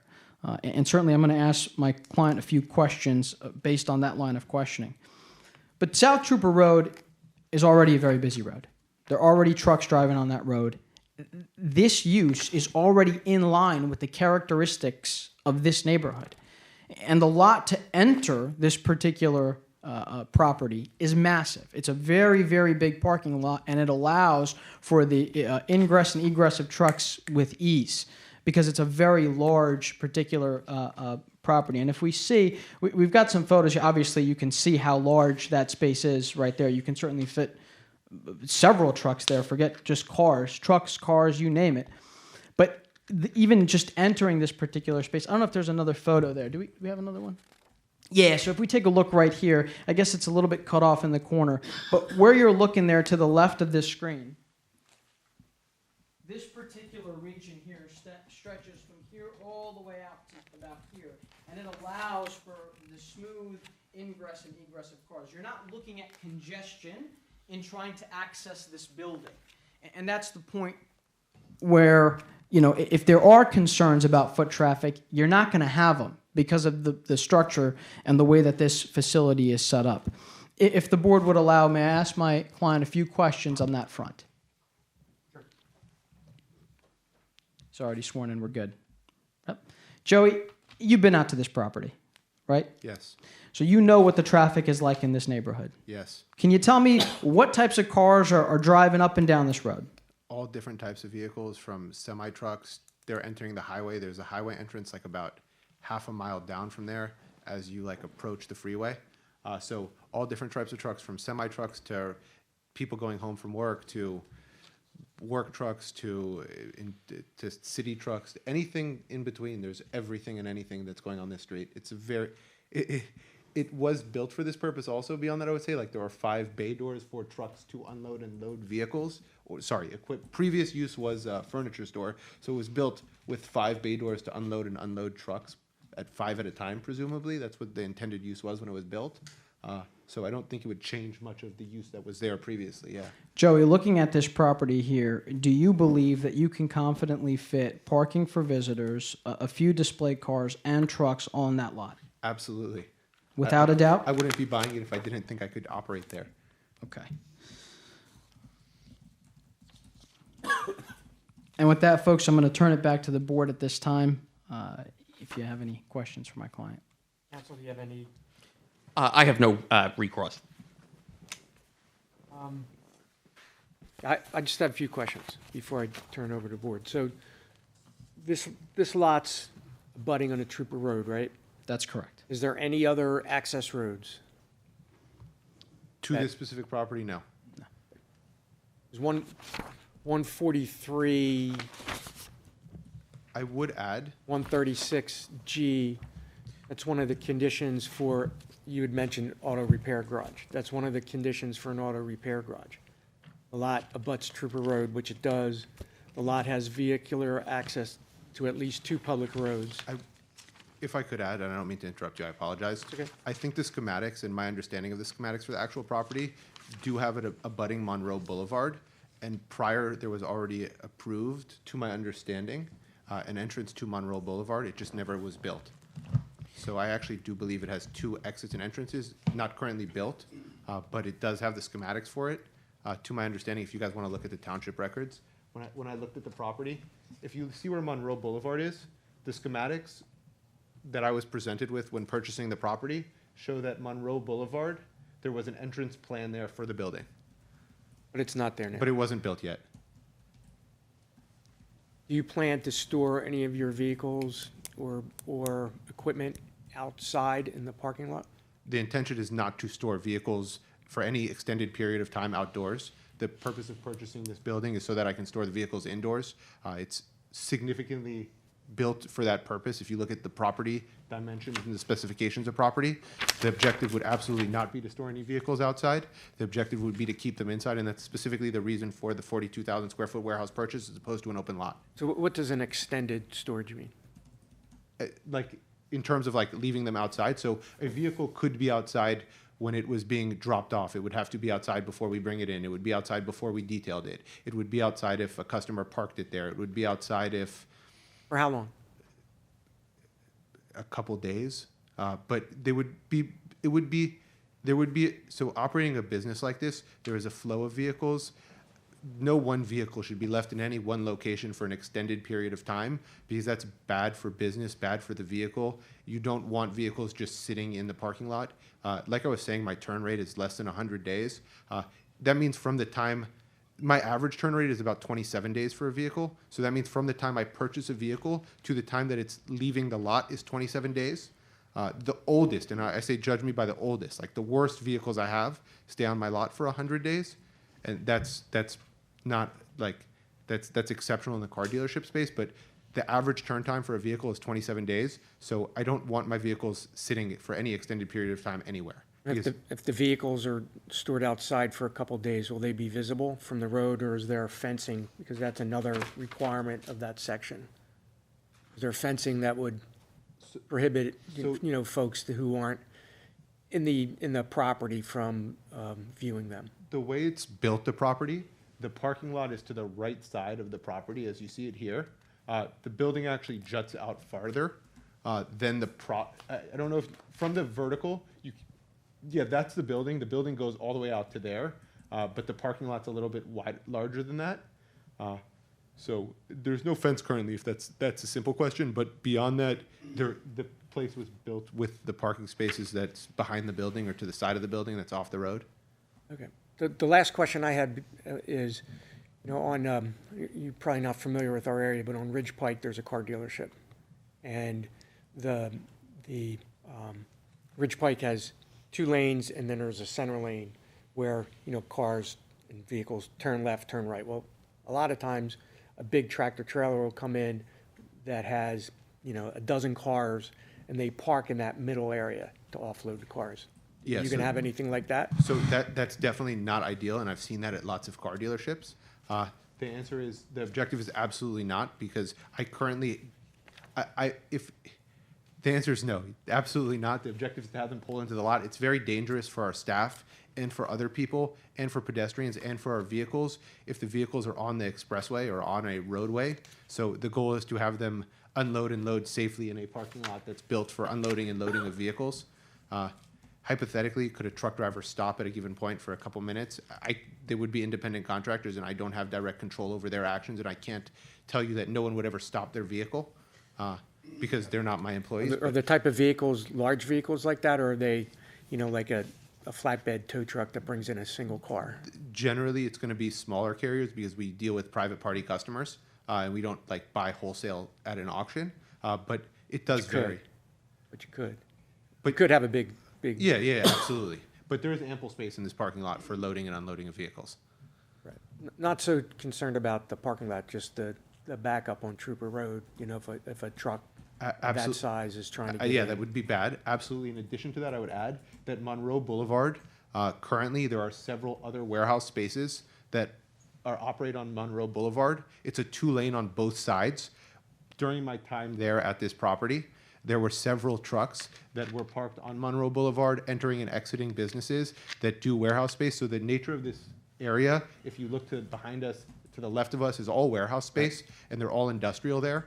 Almost everything's industrial. There are no residential houses to the left of this space towards the highway. It's all warehouses. And there are trucks my understanding would be Monroe Boulevard would be the location if anyone did decide to pull off. Monroe Boulevard or the street behind Monroe Boulevard to the right that's in the back you can't see. Those would be much safer places for any potential vehicle to be stopped. And last question, there's sufficient space in the parking access that you could turn a vehicle in? Yes, That's a question. absolutely. That's what it was built for. So there's actually 5 dock bays that were built for unloading and loading of warehouse furniture equipment. So yes, the trucks have, in the past, this building was built for the use of trucks loading and unloading at that space. Okay. I can't think of anything else, but turn it over to the board. So, you said that there was a possibility at one point, the consideration of a drive lane along the backside of that Yes. building? Not on the backside. I'm happy to point out where the schematics show it when I looked at the schematics. Can I? The schematics showed it over here as an entrance to the building here. They were on the schematics that I got with the building. It hasn't been built. It's obviously not there in the picture today. I'm happy. I would love a second entrance to the building. So if that was part of the discussion, that wouldn't be a bad thing. Is there any connection to the parking lot that's think so. adjacent to? Yeah, here, right here. If I could turn the board's attention to Exhibit E, that is the schematic that Mr. Joey's talking Benjamini is pointing to. And if we take a look, I'll just hold it up so you can see where he's talking about this additional bay or parking Yeah, I see the dotted line. right here. And is there a connection to the parking lot that's adjacent to it? Yeah.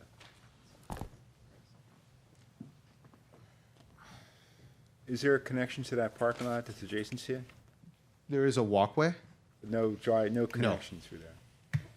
Not to my knowledge. I don't think there is. Are we talking about this here? Like that you could have another thoroughfare out? Because I guess the concern would be that you're gonna have retail and cars coming in and out onto Trooper Road. And if you look along the lane, along the Trooper Road, there's no other businesses that have the single entrance out and with a retail component associated with it. You have secondary entrances to the other roads for traffic and issues that could occur on Trooper with accidents and stuff.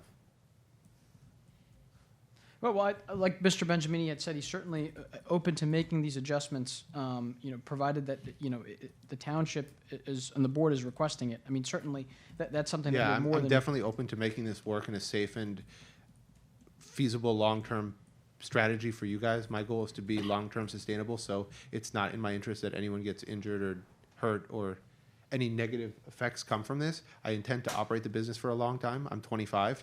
I don't have any other plans of operating another business anytime soon. So I would like this to be long-term sustainable, and that involves investing and making improvements. I'm happy to do it.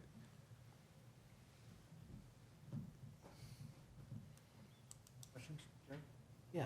Can you put your website back up for a moment, just the front page? So it says, "We make selling your car fast and hassle-free." Who owns the car? Is it your inventory, or is it? We own kind of all what- our vehicles. So we own them. We have no floor plan. It's all cash basis, so we own everything outright.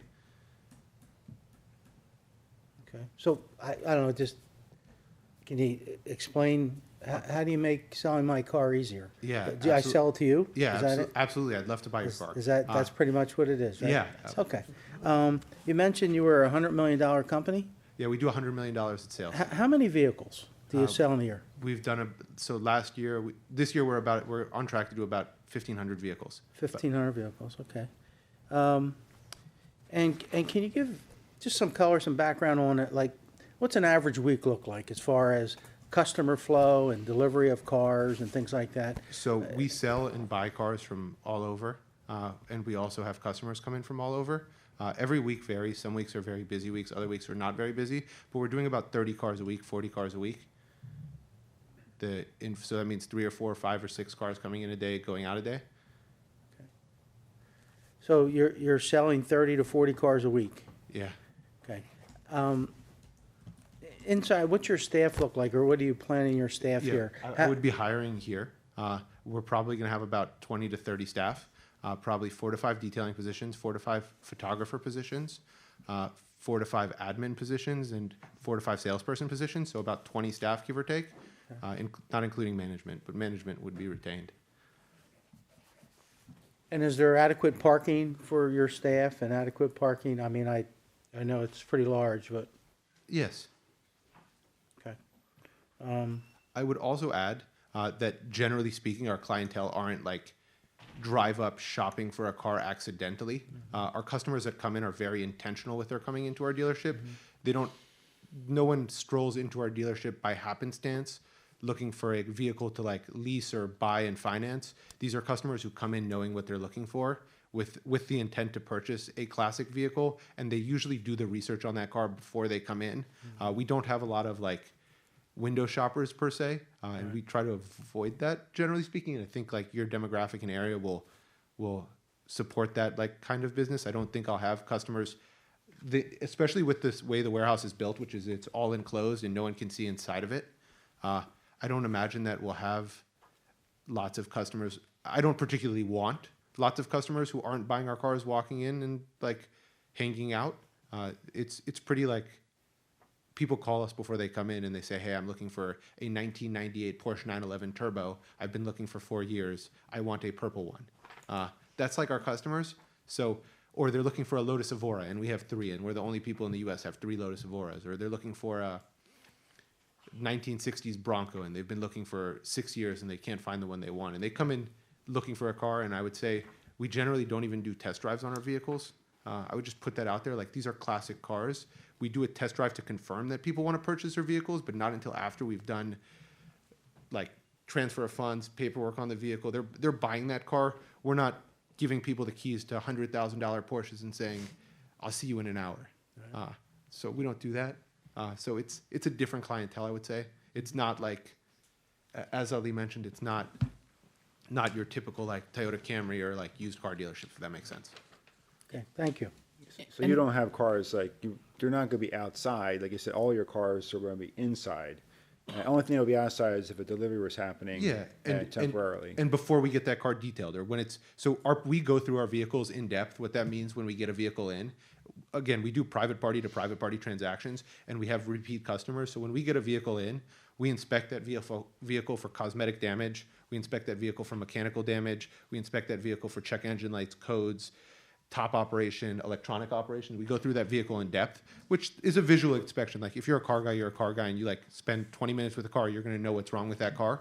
So we inspect every vehicle, and when there are issues with those vehicles, we sublet all those repairs to businesses that are in your township likely. So if you have an auto body shop, these cars are going to go to that auto body shop. If you guys have a leather repair shop, these are going to go to the leather repair shop in your township. If you guys have an audio shop, these will go to the audio shop. If you guys have a convertible top repair shop, Porsche, BMW, Mercedes, all those, we send everything out because we do very specific cars and very specialized cars, and no individual has the knowledge of all the cars. So when you have a 1996 Porsche, it's very different than a 2008 Bentley. So I don't have the technical knowledge to fix all these cars. So we go through every car and we outsource them. So when they're outside, it's because we're getting that car, we got that car in and we're going to send it out to like a specialist who's in your township, and we're going to bring more business to your township. And I'd say we spend millions and millions of dollars every year doing recon on our cars. So those flows go to people who are local businesses. I don't ship my car an hour away to get the radio looked at. You know what I mean? So you're not doing any repair work on site? I don't do any repair work beyond maybe swapping a set of wheels if we get two sets of wheels from a customer, or replacing a few fuses. I don't have a body shop. I don't have a upholstery shop. I don't have and the reason I don't is because there are people who are super gifted in these fields and are super specialized in these fields, and no one individual could be as gifted as someone who's spent 40 years of their life working on Porsches or working on leather upholstery, if that makes sense. So no, we don't do our own work. So how many cars you say you could possibly have outside waiting to go inside, or moving? How many? So on a weekly basis, we do about 20 to 30, 40, 50 cars, like given on a week. We shouldn't ever have, given that our turn rate, we shouldn't ever have more than a few dozen cars or a few cars waiting to like get processed. And that's part of being processed, is like going through them and making sure they're right. I don't have any intention for having lots of vehicles outside. It would inhibit my ability to operate my business. So I don't have like a specific, I don't have enough. I wish I could say we will have 12 cars outside at any given point, and that will be the number of cars we're going to have outside. Businesses ebb and flow, so I can't give you guys like, I apologize, I can't give you guys a like statement, this is like the absolute definition. But to operate my business and have trucks come in and out and have my business continue to operate successfully, it's vital that I make sure that everything can flow. So if I packed my parking lot with cars, I wouldn't be able to operate my business anymore. So, I mean, we have an area that used to have a lot of car dealerships on it. Our main street through town used to have 3, 4 car dealerships on it. It's one now, that's all that's left. It's clear, township doesn't love the idea of having the potential, opening the door to car dealerships in our warehousing, manufacturing sort of district, right? It occurs to me that a lot of your customers you really aren't here because you're selling to the customers of Lower Providence. That's not really your objective here. You love the facility, but why here then? I would add that Lower Providence and the surrounding townships are rather well-off townships, and these people do have all of the cars we're talking about. And I don't know what your guys' backgrounds are, but a lot of the customers who I deal with are local customers.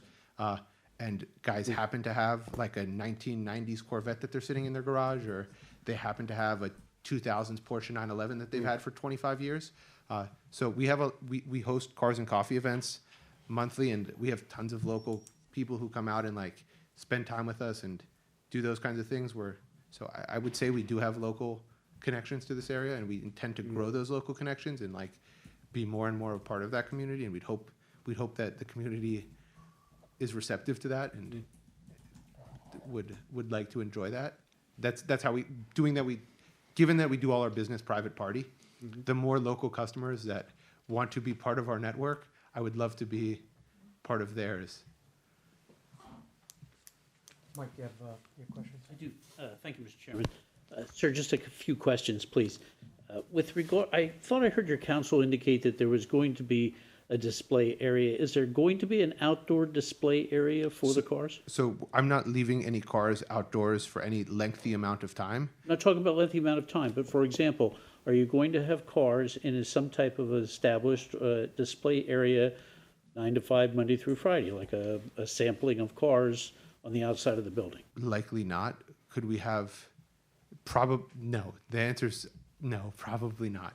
I don't have any intention to do that. It would be a lot of effort, and our cars generally stay indoors on trickle chargers and like battery tenders. I don't have any intention of putting for sale signs, and the customers that buy our cars aren't driving by and see a for sale sign and a big blow up figure, and they're like, oh wow, I should really come in and buy one of these cars. So no, I don't have any intention of like marketing in the traditional metric that other car dealerships have marketed. So if you're envisioning like a big for sale sign and like get your discount car here, absolutely not. No, I was envisioning more of a situation where there might be 5 or 6 cars lined up on a daily basis on the outside of the building, and you're saying that's not happening. You're not going to have an outside display On a area. Memorial Day weekend or a day where we have customers come in, hypothetically, like where there are customers that are like in our area, we could have cars outside. Like perhaps if we hosted a cars and coffee event with your guys' I guess approval, I would have some cars outside so our customers could like see, and like if we hosted some kind of event like that, and obviously would not be a day where there were trucks coming in, but would be like a day where people could like see our business, perhaps. But I have no intention of doing outdoor displays and moving cars outside 9 to 5. I don't think that would be beneficial. How often do you have those types of events? I would like to have them once every month. That's probably the most I could handle myself, just given that the business is very time consuming. But once a month, we like to like touch base with our customers, and they enjoy coming in, and we do coffee, donuts, bagels, and pastries. How many cars are on display outside at those events? Not that many, especially probably mostly our customers' cars. They would bring their cars. Like at Cars and Coffee events, it's usually the customers that bring their cars, and they like hang out and they enjoy the Give me an idea how many cars that would be on the outside, Are you in like the parking lot? wherever you would have the cars. Outside, I'm talking about outside the building. Well, Mike, if I can just interject, I think we're talking about two things here. So just some points of clarification. So in terms of that display that you're getting at, those cars being, in a stationary spot, Joey just testified that that's not the intention. When we're talking about display, I think we're not speaking on the exact same terms. What Joey is saying is display is that those cars will be out there, like they'll be in the lot, but they're not going to be there necessarily for a display. For like 2 hours, probably. Exactly. For like people coming to an event, having coffee and donuts and leaving, so 2 hours. Okay, and then how many cars do you usually have at To those our events events, for those about 30 to couple 40 people is like comes out on a weekly, on our monthly basis at our past events. I'd love to grow that audience, but it hasn't been at our dealership location previously. Probably a smaller event would be at our dealership location. We've been renting space from Arisafa Farms, if you guys know where that is. So the other question I have is with regard to the repair work on site. So you say you don't have a body shop, you do no body work. Do you do any mechanical work? No. You said you do possibly swap out tires? Wheels. Wheels? Like, Okay, so you don't replace tires, you just swap out wheels? And what type of equipment would you have for that? Will you have lifts for that? yeah, we would have lifts, but mostly we have lifts for underbody photos. So these cars that we sell, they're older cars. And every listing that we provide to our customers, and we do extremely thorough listings, include a plethora of underbody photos showing the condition of the underside of the vehicle, which is kind of important. So we'll definitely have lifts, both for display and for storage. And then I would also add that if the repair concern was a concern, the place is zoned for an auto repair shop. I'm not asking for that to be the use, but it is zoned as an auto repair shop. I actually think Brandywine Coachworks is at 945 South Trooper. That is not a body shop, so it's a few blocks away. I just say that I don't do these things, and I would bring the business to your shops. I don't have any intention of like doing outside repairs for third parties. That's not my goal to operate an auto repair shop. Right, and any work you do, the swapping out of the wheels, or that's all related to the cars that you are offering for sale? Yes, absolutely. Thank you, Mr. Chair. Any other questions? Do we have any other questions from the township? Not of this witness. Is there anyone who has any questions of the witness that's out there and has standing? Yeah, first of all, you guys did an excellent presentation. I'm sorry. My name is Lou Gambone, And where do 357 Level Road, Collegeville. I just had a few questions for the board, and obviously, I'm listening to these guys speak about what they want to do about this kid's dream and what type of facility he wants to open and operate in Lower Providence.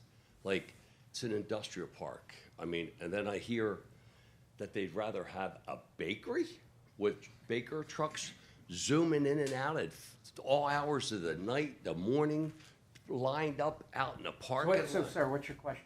My question is that I just want to speak about the fact that I think it's an amazing thing that the board should consider giving them relief to do. It's a 40,000 square foot building. I'm in real estate. I understand 11 years the building's been sitting. And I just think that you guys should, clearly think about, letting this gentleman operate a business in Lower Providence. We're looking to bring businesses in, and that's what I wanted to say. Appreciate it. Thank you. Sure. So, Mr. Munchie, do you have any other witnesses you'd like to call? No, no other witnesses at this time. If I could just give a few brief comments. Do we have anyone signed up as a party? Mike, did anyone signed up as a party? No. Okay, thank you. Yes, sir. If the applicant's presentation of evidence is complete, I do have a witness to call. Okay. So are you complete with your witnesses? Yes, we're complete with our witnesses. Just like to admit the exhibits that we have. Okay, want to do that now, Mike? Sure. Let's go ahead, Mr. Chairman, if you don't mind, we'll mark and admit, unless the township has any objection to any of the exhibits.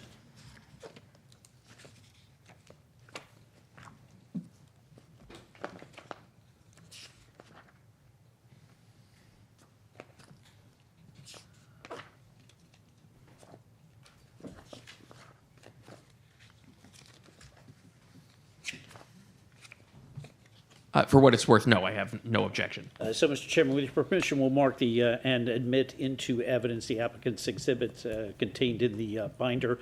Also, B1, the certification of posting, B2, the notice letter to residents, B3, the mailing list, B4, certification of notifications to residents, and B5 will be the proof of publication with your permission. And again, the chair asked if any other residents wish to enter appearance as a party with regard to this matter, which would mean that you would have an opportunity to present your own evidence, cross-examine this witnesses presented, and also you would have standing then to appeal if you're not satisfied with the board's decision. No one wishes to be a party? Thank you. Thank you. Thank you, Mike. Okay, sir. All right. The township calls Mike Brzezinski. Good.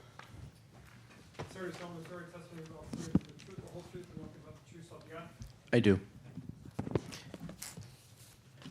All right. Could you please state and spell your name for the record? Michael Mrozinski, Mrozinski.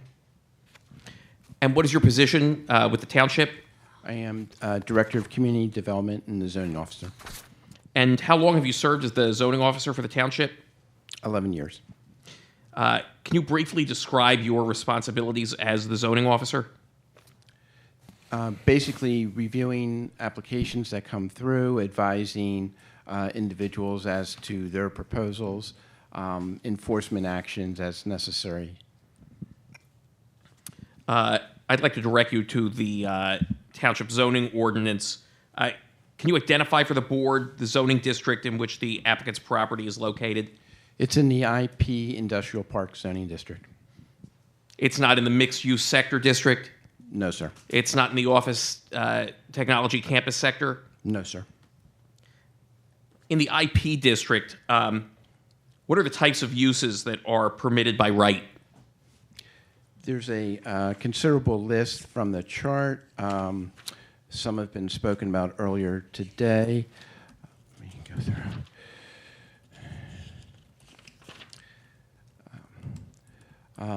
Appliance sales, auto glass shops, awning manufacturing, banks, beverage distributor, beverage brewery, cabinet manufacturing, ceramic tile sales, cleaning services, wireless communications, computer sales, construction company headquarters, convention exposition center, daycare center, detective agencies, driving schools, commercial dry cleaners, electric substation, floor covering sales, food processing, furnace air conditioning, furniture repair refinishing, glass sales and service, health club, hospital, hotels, janitorial services, libraries, mail order business, manufacturing, fabricating, assembly of a list of different products, medical clinics, medical laboratories, medical offices, moving company, newspaper offices, newspaper printing, business offices, paint wallpaper stores, parks and playgrounds, pest control service, photographic processing, indoor recreation, research and development labs, vocational trade and business schools, sign companies, self-serve storage facilities, surgical centers, testing or training centers, upholstery shops, utility offices, and wholesale businesses. None of those are auto sales, correct? That's correct. Have you reviewed the applicant zoning application? I have.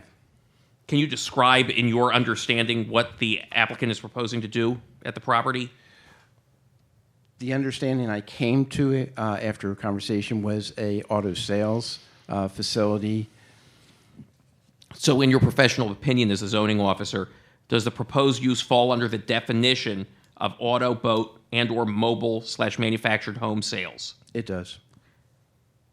And is that use listed as permitted by right in this zoning district? No, sir. Is that use allowed by special exception in this zoning district? No, sir.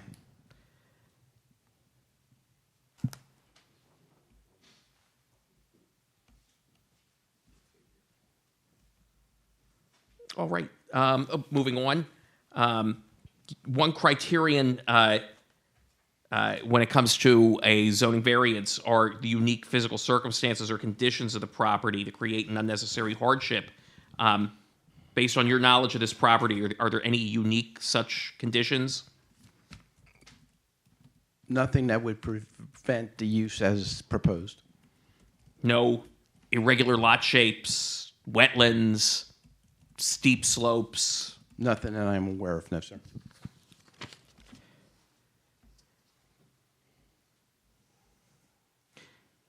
Is it possible to use this property in a manner consistent with the zoning code without requesting a variance? Yes, sir. Are there permitted or conditional uses in this IP district that could be developed on this property? Yes, sir. In your professional opinion, would granting a variance to allow auto sales and auto sales use alter the essential character of the IP district? Yes. Would it risk adversely affecting the development or use of adjacent properties? It could. Would it raise concerns regarding traffic, parking, or other public welfare considerations in the neighborhood? It could. Now, the MPC also directs that any variance should represent the minimum relief necessary. In your opinion, does the applicant's proposal constitute a minimal variance or substantial departure from the zoning ordinance? It does, in that auto sales is allowed in other parts of the township. So is that a substantial departure from the ordinance then? Or from the code as it's written? In that asking to put it someplace where it is not allowed, it is departing from where it is allowed. The idea would be, one would assume that the ordinance provided for where the township envisioned that used to be placed. Thank you. I have no further questions for this witness. Thank you, Mr. Muncy. Yep. Mike, I got a few questions for you.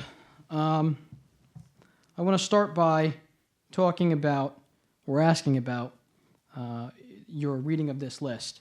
You said that a auto sales facility is not something that was permitted by right in the IP district. Is that correct? That's correct. Okay. And that's because auto sales facility is not explicitly listed in the types of uses. And because it is listed elsewhere explicitly, yes. Okay.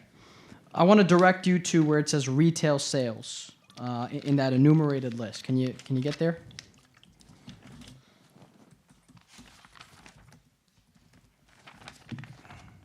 Yes. Okay. There it says a permitted commercial use not including uses listed individually in this schedule. Did I read that portion correctly? Yes. Okay, so retail sales means a permitted commercial use, correct? In this types of use?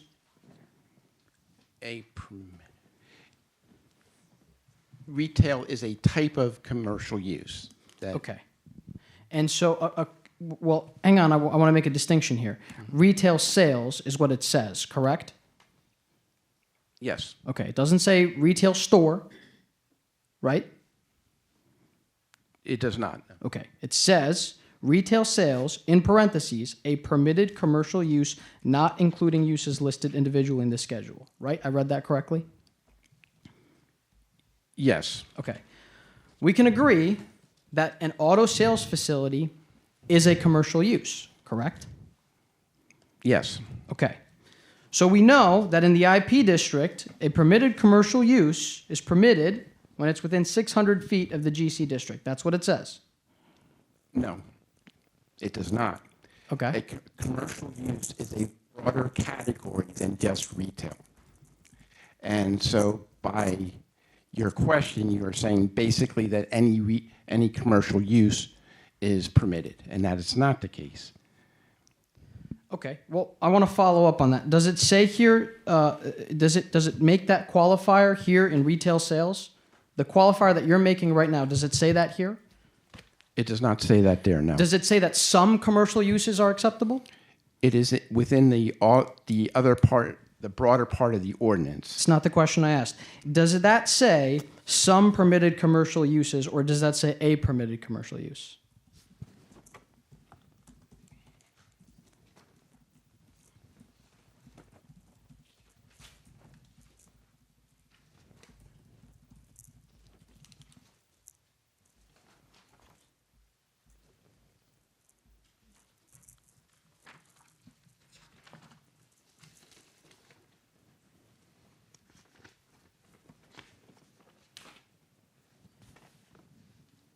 Can you ask the question again, please? Okay.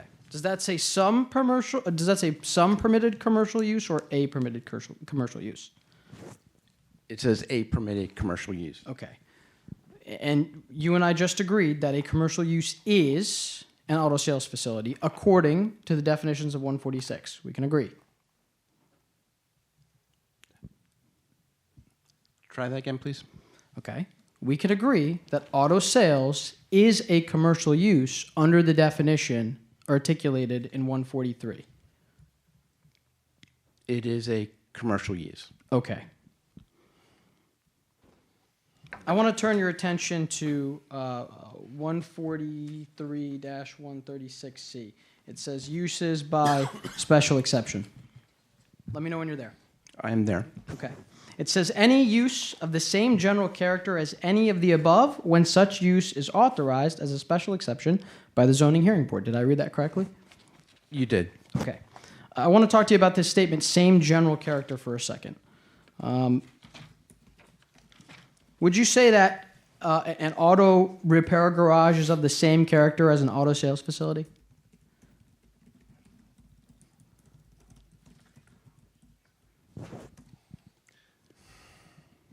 In my opinion, yes. Okay. And you would agree with me that, in fact, an auto repair garage is an ancillary use of an auto sales facility. Is that right? It could be. Well, that's what the definitions say, don't they?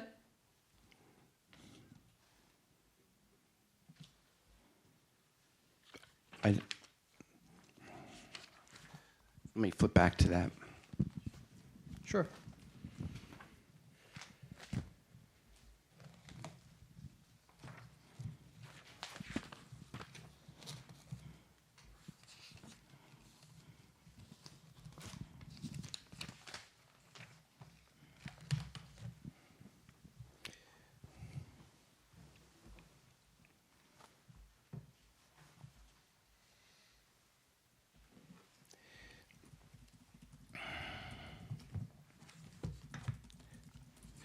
The auto repair garage under the definition section of this zoning code does not speak to it being ancillary.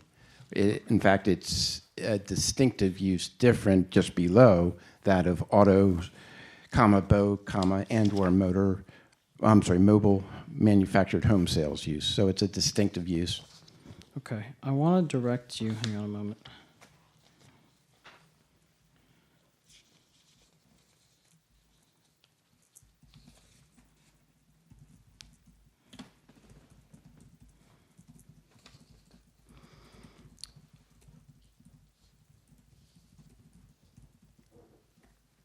You just testified a moment ago that you said that it could be, right? That it could be an ancillary use. Fair? It could be. Okay. Would you say the same thing about an auto glass repair shop? Could be?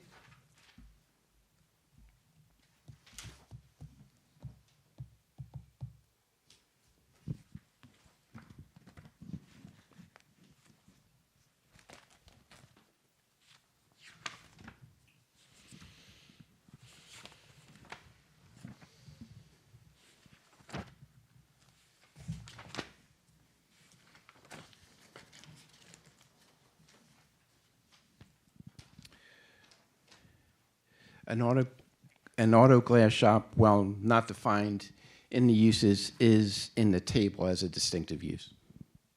Okay, but I'm asking you, what would you say? You said an auto repair shop could be an ancillary use.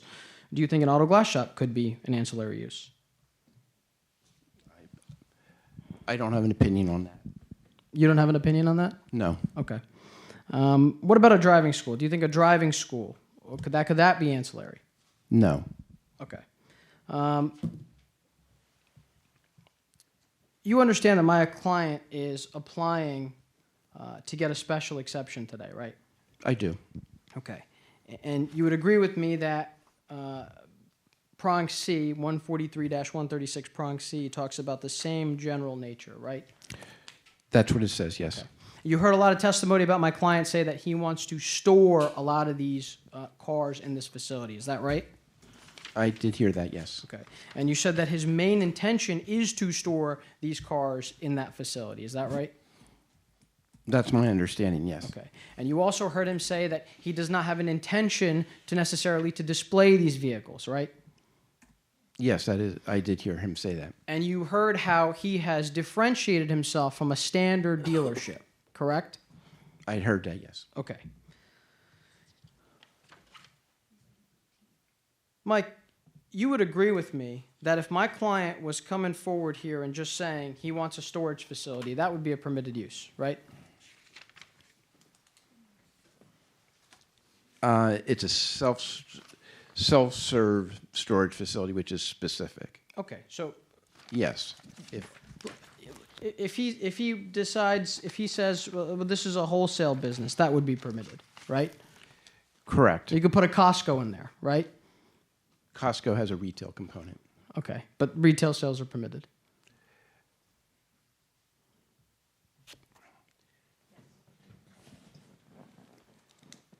Within that caveat of the 600 Sure. foot, yeah. Okay.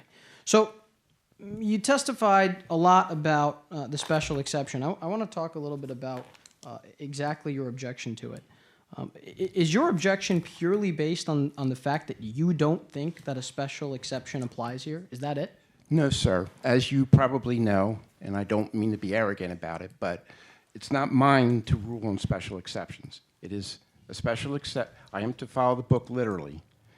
When there is a special exception and all these different conditions come out, like it's all going to be indoor storage, it's all going to be this, it's all going to be that, comes to the board. That's why it's kicked to the board, so that we can get into this level of detail. Sure. I'm seeing a piece of paper, usually a single piece of paper with a very limited description. That's why we have this process. I hear you. I hear you. But is your objection right now, today, because you are objecting, is that correct? It's not my, this is the township. I'm not, I'm Okay. just doing my job. So so if the township's position is that they're objecting, you're telling us as the witness of the township that you are not objecting. Objection. I'm not speaking for the township, is what I'm saying. Okay, so you're a witness for the township, but you're not speaking for the township. Fair?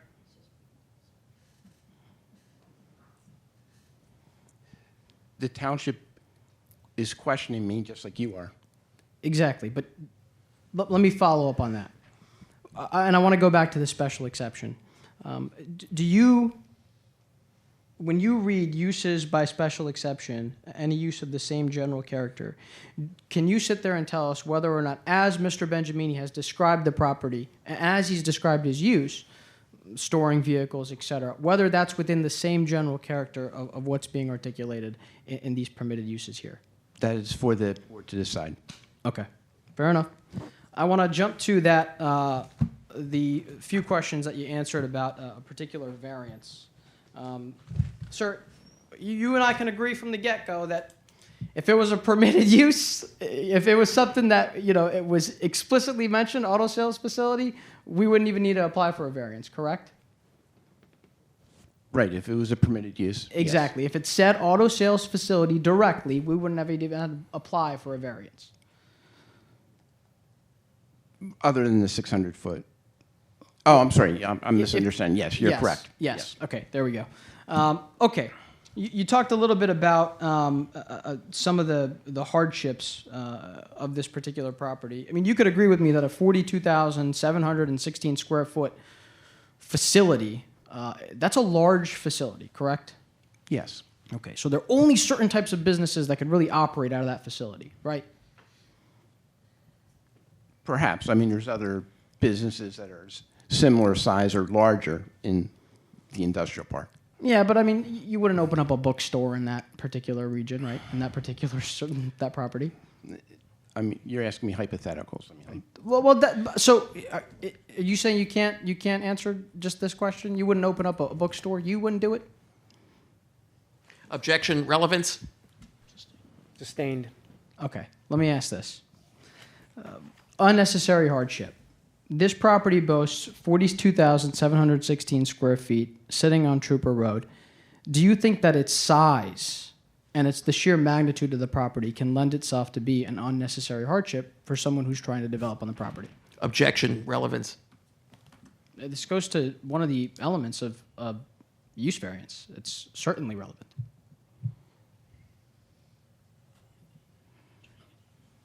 Go ahead, Mike, why don't you? I think if Mr. Brzezinski can answer the question, he's surely invited to. well, my answer would be, again, it's not mine to rule on that hardship. That's for the board to rule on. Okay, so safe to say you're not here today to testify as to whether or not this particular application meets a special exception or whether or not this particular application should get a use variance. You're not here to testify about that. That's right. Okay. Mike, are you familiar with the de minimis use doctrine? Yes. And you know that the de minimis use doctrine doesn't follow the standard five-prong test of a use variance, right?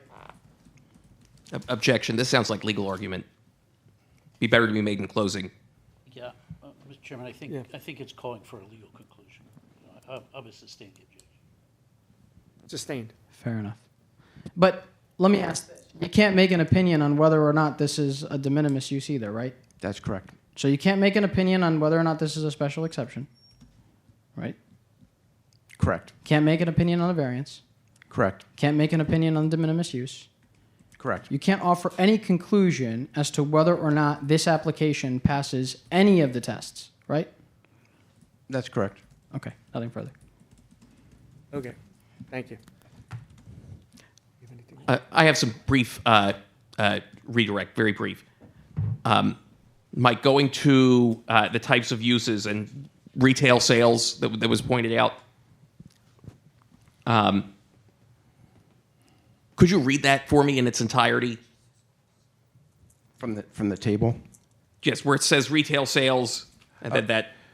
Retail sales, a permitted commercial use not including uses listed individually in this schedule and not including a shopping center. And what does the ordinance say about when that is permitted in the IP district? That it's permitted within 600 feet of the GC, the General Commercial District. Is the subject property within 600 feet of the GC district? It is not. No further questions. Okay, thank you. Mike, I believe you have some questions. I do. Mr. Brzezinski, With regard to that reference to retail sales, did I understand your testimony to be, or can you just indicate you don't believe that that reference to retail sales, or at least it's not your interpretation, that does not include auto sales? That's correct. That's correct. And you said, do you happen to know, and I don't mean to put you on the spot here, but do you happen to know, you said auto sales is permitted in other districts. You happen to know what other districts or one of the other districts? I don't know, my memory's not conclusive, but it is permitted in the RPB, the Ridge Pike Business District, and I believe it's also in the HC, the Highway Commercial, as a Class 3. That is, if the lot is big enough. Thank you very much. Thank you, Mr. Chairman. Does the board have any other questions? Do we have any final housekeeping before we pause? I don't know. The township didn't introduce any exhibits, so we have no exhibits from there. I did not. I do have, I know, counsel for the applicant did give, it sounded like he gave his legal argument before we began our case in chief. I would like the same consideration before you adjourn to Sure. deliberate. Yep. I wasn't sure if there was any more closing from the applicant. You have any other closing, Mr. Munchie? Could I reserve a portion right after counsel for the township goes? Reserve a brief portion. Do you have an objection to that? It's fine. Okay. It's fine. Go ahead. Thank you.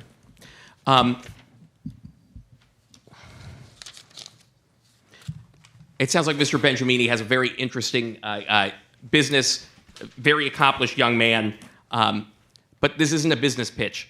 This is a zoning hearing.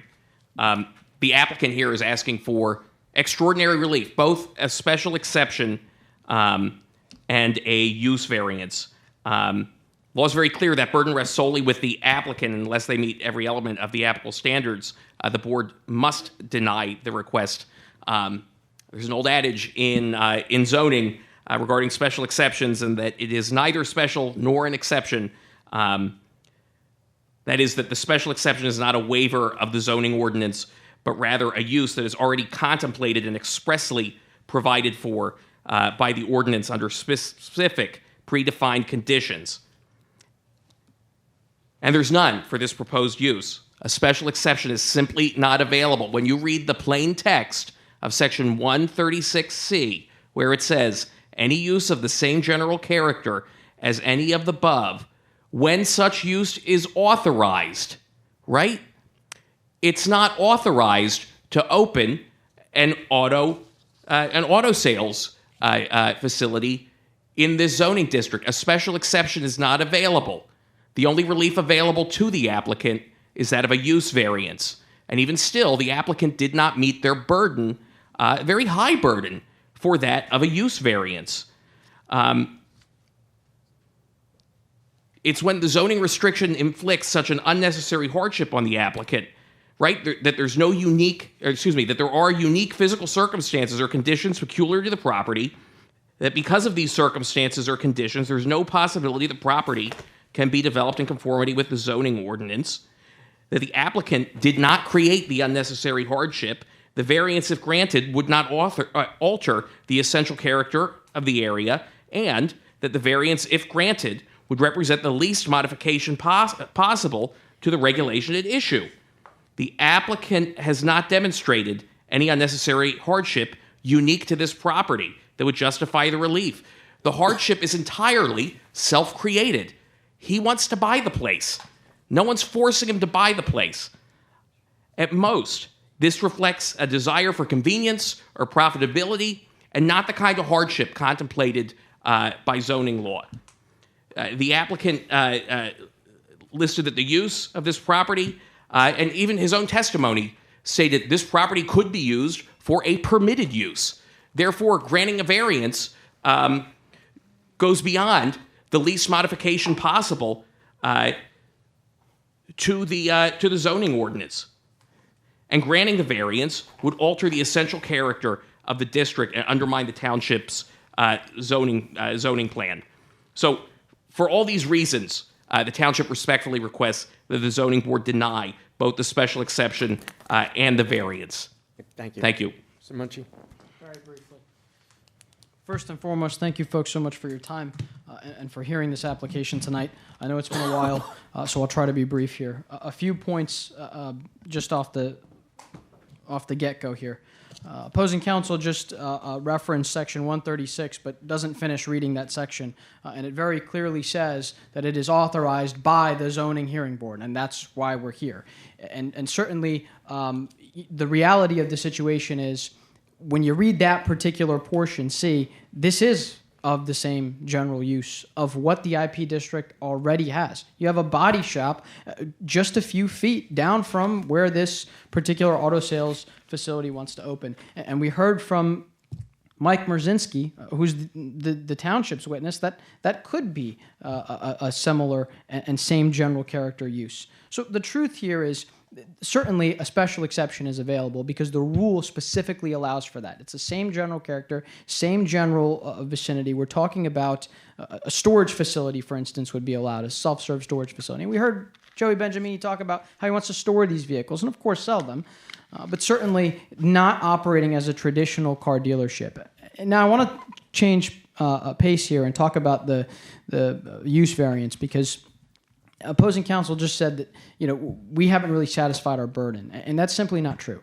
Okay, the position that we've taken tonight is a de minimis defect, de minimis doctrine argument.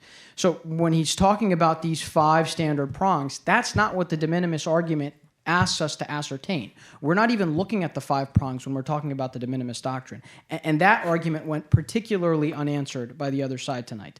The truth here is this certainly meets the threshold for the de minimis doctrine. And why is that? I explained this earlier. You take a few steps this way and you're in the mixed use sector. According to this particular provision, an auto sales facility, a commercial use, would be available in a mixed use sector. And that's the truth of this. If we were just a few feet over, this would be permissible, and this would certainly be possible, both by special exception and certainly by permitted right. And so that's why we're asking for this particular relief via the de minimis doctrine. I understand opposing counsel's argument, and certainly not the argument from the witness, but the witness's definition and interpretation of what a commercial use really means. But the reality is this particular rule, 143-136, does not at all define commercial use the way that the township is trying to explain it today. Retail sales, a permitted commercial use. The definition of commercial use includes auto sales facility. This is in. This is part of the process. This is part of the definition. And certainly it's available, we believe, by special exception and by the variance. And for those reasons, and for the reasons articulated by my client, we ask that you grant either the special exception or, in the alternative, the use variance via de minimis doctrine. Thank you. Okay. If I may, he brought up the de minimis doctrine in his closing. I didn't have a chance to address that in mine. Just very brief. The idea of walking over I'm going to object to that. I think that this is... I didn't object to his. I'd like the same courtesy. Yeah. What counsel is proposing, taking a few steps over, and that being de minimis, is an entire redrawing of the IP zoning districts. That's effectively redrawing the map around this particular property and granting it special status. That's all I have to say about the de minimis use piece. Thank you. Okay, thank you. So we're going to obviously pause and discuss this in the back room. We'll be back shortly.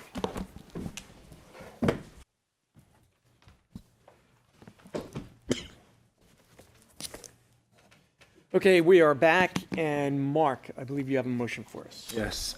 Regarding the zoning hearing board application of JBD Trooper Investments, LLC, number Z-25-18, for the property located at 1045 South Trooper Road in the IP zoning district, I make a motion to deny the application in its entirety.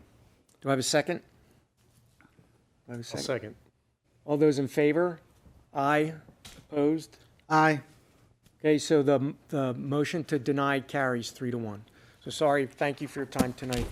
We do have two. Sure. Mr. Chairman, may I just ask of council, would council consent to service of notices and the written decision of the board by email to council's office? Yes. Thank you. I'll just need cards from both of you with email addresses. Thank you. Thank you, Mr. Chairman. May I be excused, Mr. Chairman? Yes, Thank you. and Teddy's going to rejoin us as our solicitor for the next hearing.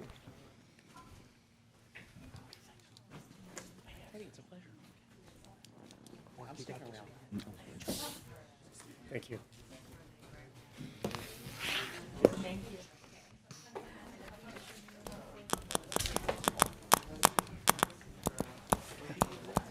Welcome back. Yeah, wow. It's a hard one.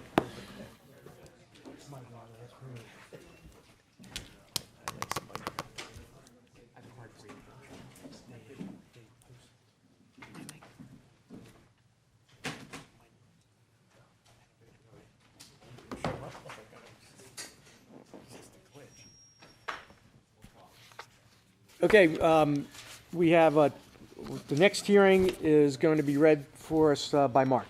And apologize, it's getting late, but we're going to power through this as you all stayed here tonight, so I appreciate your patience. All right, hearing number 4-Z-25-13, HTC Associates LLC, 357 Level Road, Collegeville, PA, 19426. The applicant seeks interpretation to determine whether the damage meets the definition of substantial damage and substantial improvements.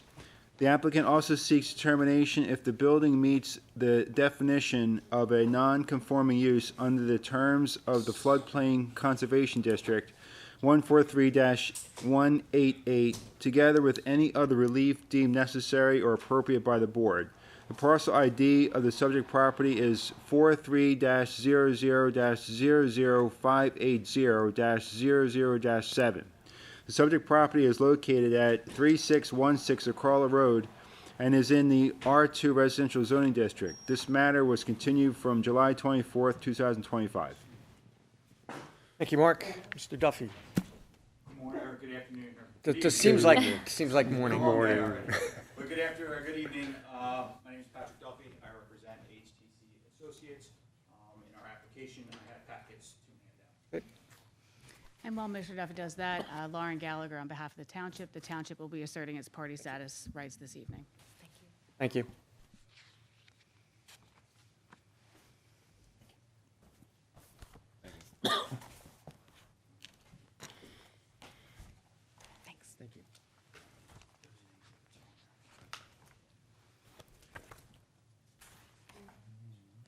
So as Mr. Kaversky said, we're here to get an interpretation first about the subject property. The subject property is 3616 Arcola Road. It is in the R2 residential district.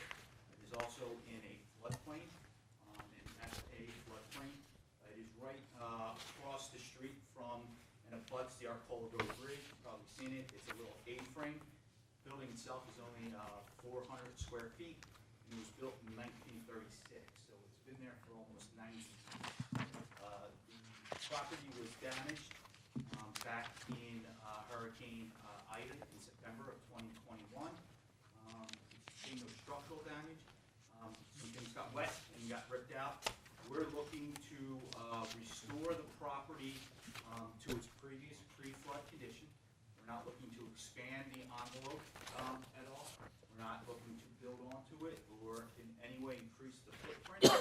We are simply looking to put back drywall, cabinets, finish out the bathroom, put appliances in, and bring it back up to a safe and habitable condition that it was before the floodplain.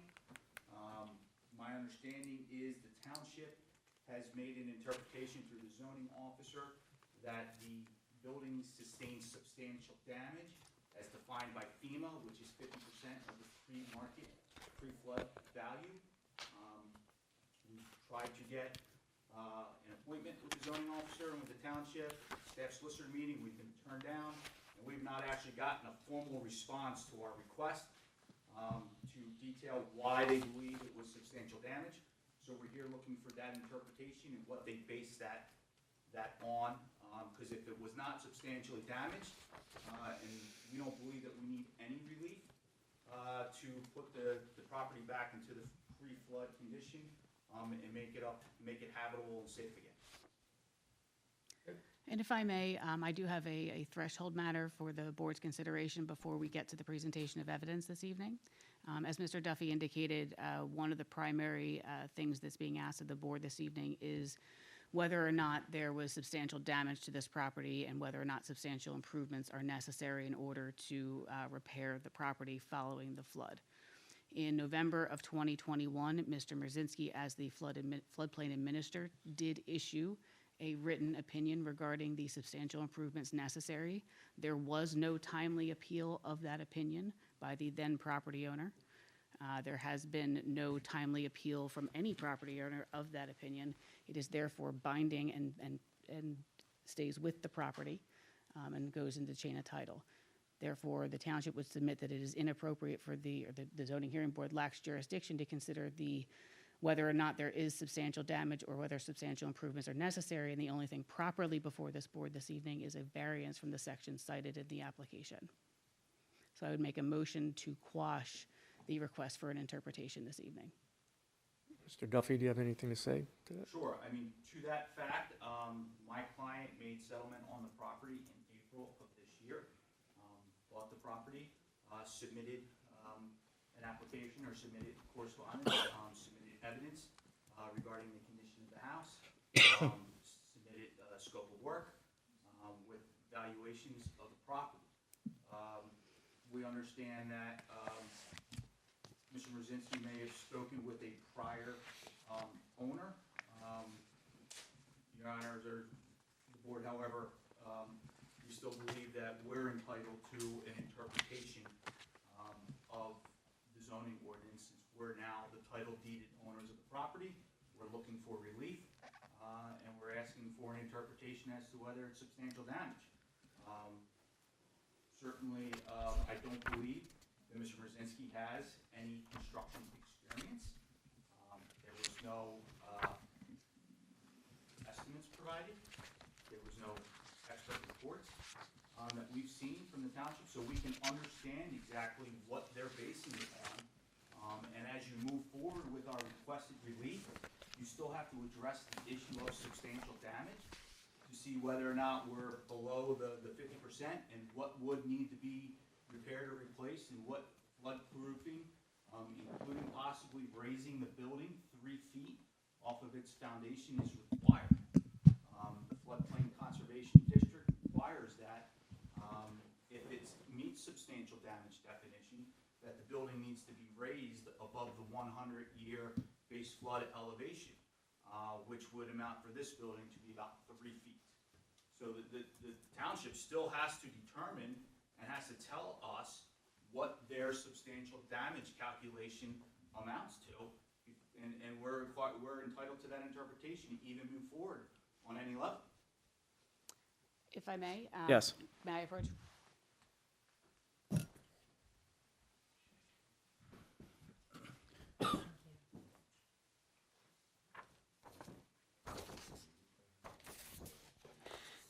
Thank you.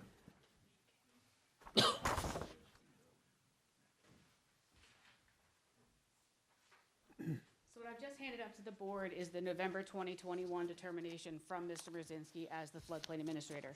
I would submit that Mr. Duffy misrepresented. Oh, sorry. Ron's a little louder than I am. I will do my best. All right. I would submit that Mr. Duffy is misrepresenting the board's role in determining the substantial damage and substantial improvement requirements of the floodplain.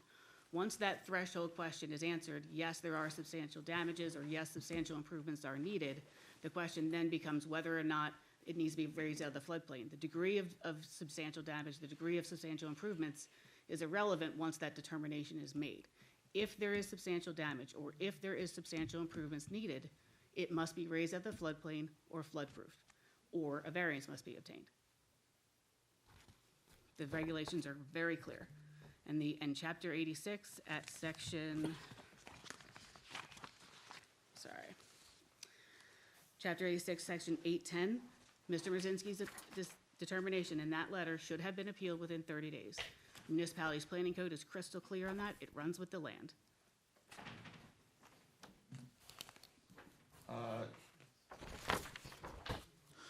I would point to the definition of substantial substantial damage in chapter 43, 143, 190.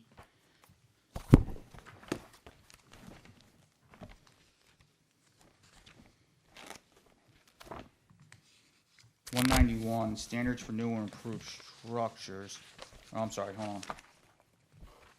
I left my glasses someplace. I believe you're looking for 193. 190, substantial damage definition is under section 193 of 143, and it states under 2A, any project for improvement of a structure to comply with existing state or local health, sanitary, or safety code specifications which are solely necessary to assure safe living conditions is not substantial improvement. We're looking to put a 90-year-old house that sustained flood damage just back to its the pre-flood condition.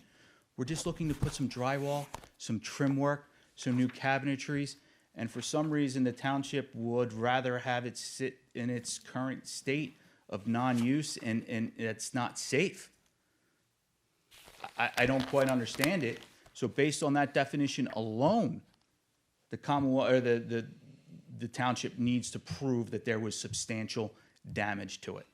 I categorically disagree with Mr. Duffy's characterization. The structure right now is uninhabitable. No one is living in there because it is uninhabitable. It was incredibly damaged as a result of the hurricane. And again, these definitions have already been determined. That letter from Mr. Brzezinski made a determination. And so these issues have already been resolved. And the township is not saying that the property shouldn't be used. The township is saying the property should be used consistent with the floodplain regulations. It was substantially damaged. It needs to be raised out of the floodplain or flood-proofed. That's the township's position. And there's never been any determination of record in any kind of tribunal, before any board, or before any court. Therefore, it is ripe for determination by this board. And the township is correct. While it's not currently habitable, it is not substantially damaged. We have structural engineering reports that we sent. Everything that needs to be done is cosmetic.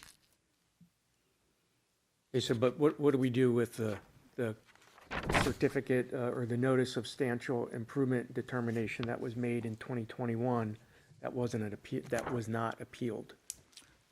I know that wasn't your client's, but this goes along with the property? Is that what you contend? Yes, it does. And this appeal, this current petition wasn't filed till nearly 60 days after the current property owner took possession. So even if there's so much time that has elapsed, and there's a reason for that. This determination was made in 2021. There's been an incredible lapse of time. It's incredibly difficult to determine the valuation from prior to a hurricane, and there's been a lot of intervening circumstances. There's a reason for these regulations.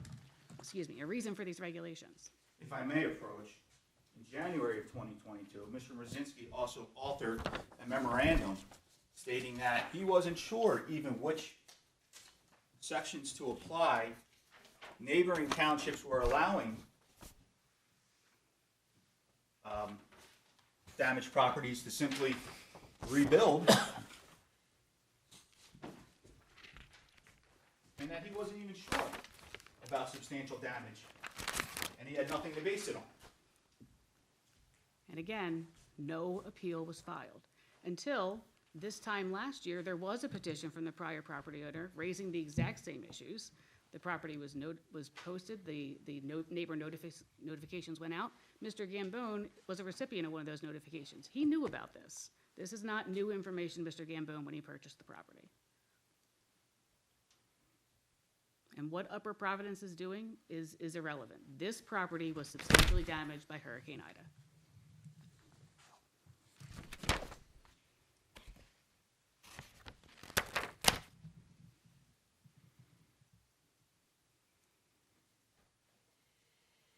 At a minimum, this board still needs to establish whether or not there was substantial damage to properly apply Section 143. It's a threshold issue to every issue in this hearing. And again, the township's position is, once that determination is made, it is just a matter of a variance. Does the property need to be raised out of the floodplain or not? The extent of the damage over 50% is completely irrelevant. Okay. So you're asking us to make an interpretation here. So I think what we're going to do is we're going to pause, and the board's going to go in the back room, and we're going to discuss these documents and what we have, and then we'll come back and advise you on that. Thank you. Okay. I know you just had the opportunity to talk back there, but I had an opportunity to review the letter that township. Okay, wait a second. We back? Okay, we're back. Okay. This letter of November of 2021 was based on cost projections that the prior owner provided. We provided different cost projections. I don't know what the scope of his work was, right? So it's a function of how much work and what am I putting into it versus the value of the house. Now we have a different person that has a different scope of work, a different owner, so you still need to redo that calculation. It's based differently. And he says it in his letter himself that it's based on the prior owner's work. And additionally.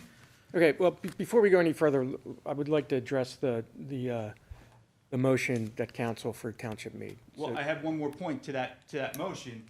A letter that we received from the township on May 27th of this year, where the township denied our request for building permits, citing the code, telling us we needed to go to the zoning hearing board, and citing a specific section which determines whether or not we need to determine substantial improvement.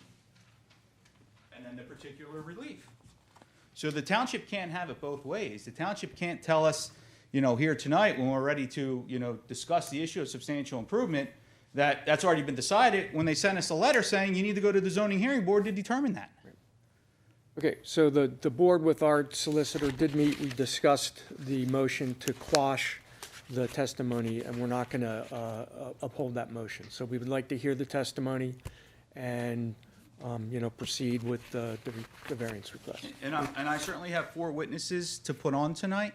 I don't know if the township, now that they have the burden of establishing its substantial improvement, needs to put on their witnesses first. Mr. Duffy misstates the burden. The burden is always on the applicant. So we typically go that route, so. Okay. So my first witness I would call would be Logan Scott.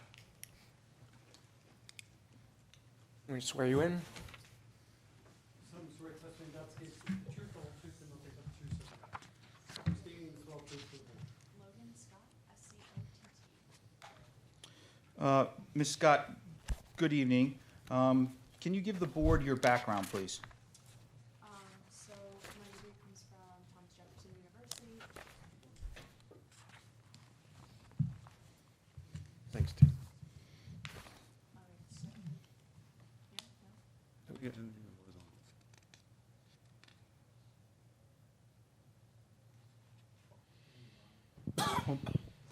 Okay. There you go. All right, so my degree comes from Thomas Jefferson University. I have been working with HTC Associates since January of 2023. I'm a licensed realtor and have held my license since August of 2023 as well. Okay. Are you generally familiar with both the construction management, as your degree is in, field, as well as the real estate in this area? Yes, in the last couple of years, I recently just got 48 residential units approved in a neighboring township. We just put up like an 8,800 square foot building around the corner, 3150 Ridge Pike, and we have a lot of other projects going on in neighboring townships right now. Have you been involved with projects here in Lower Providence Township? Yes. Were you involved with a project on Walker Lane?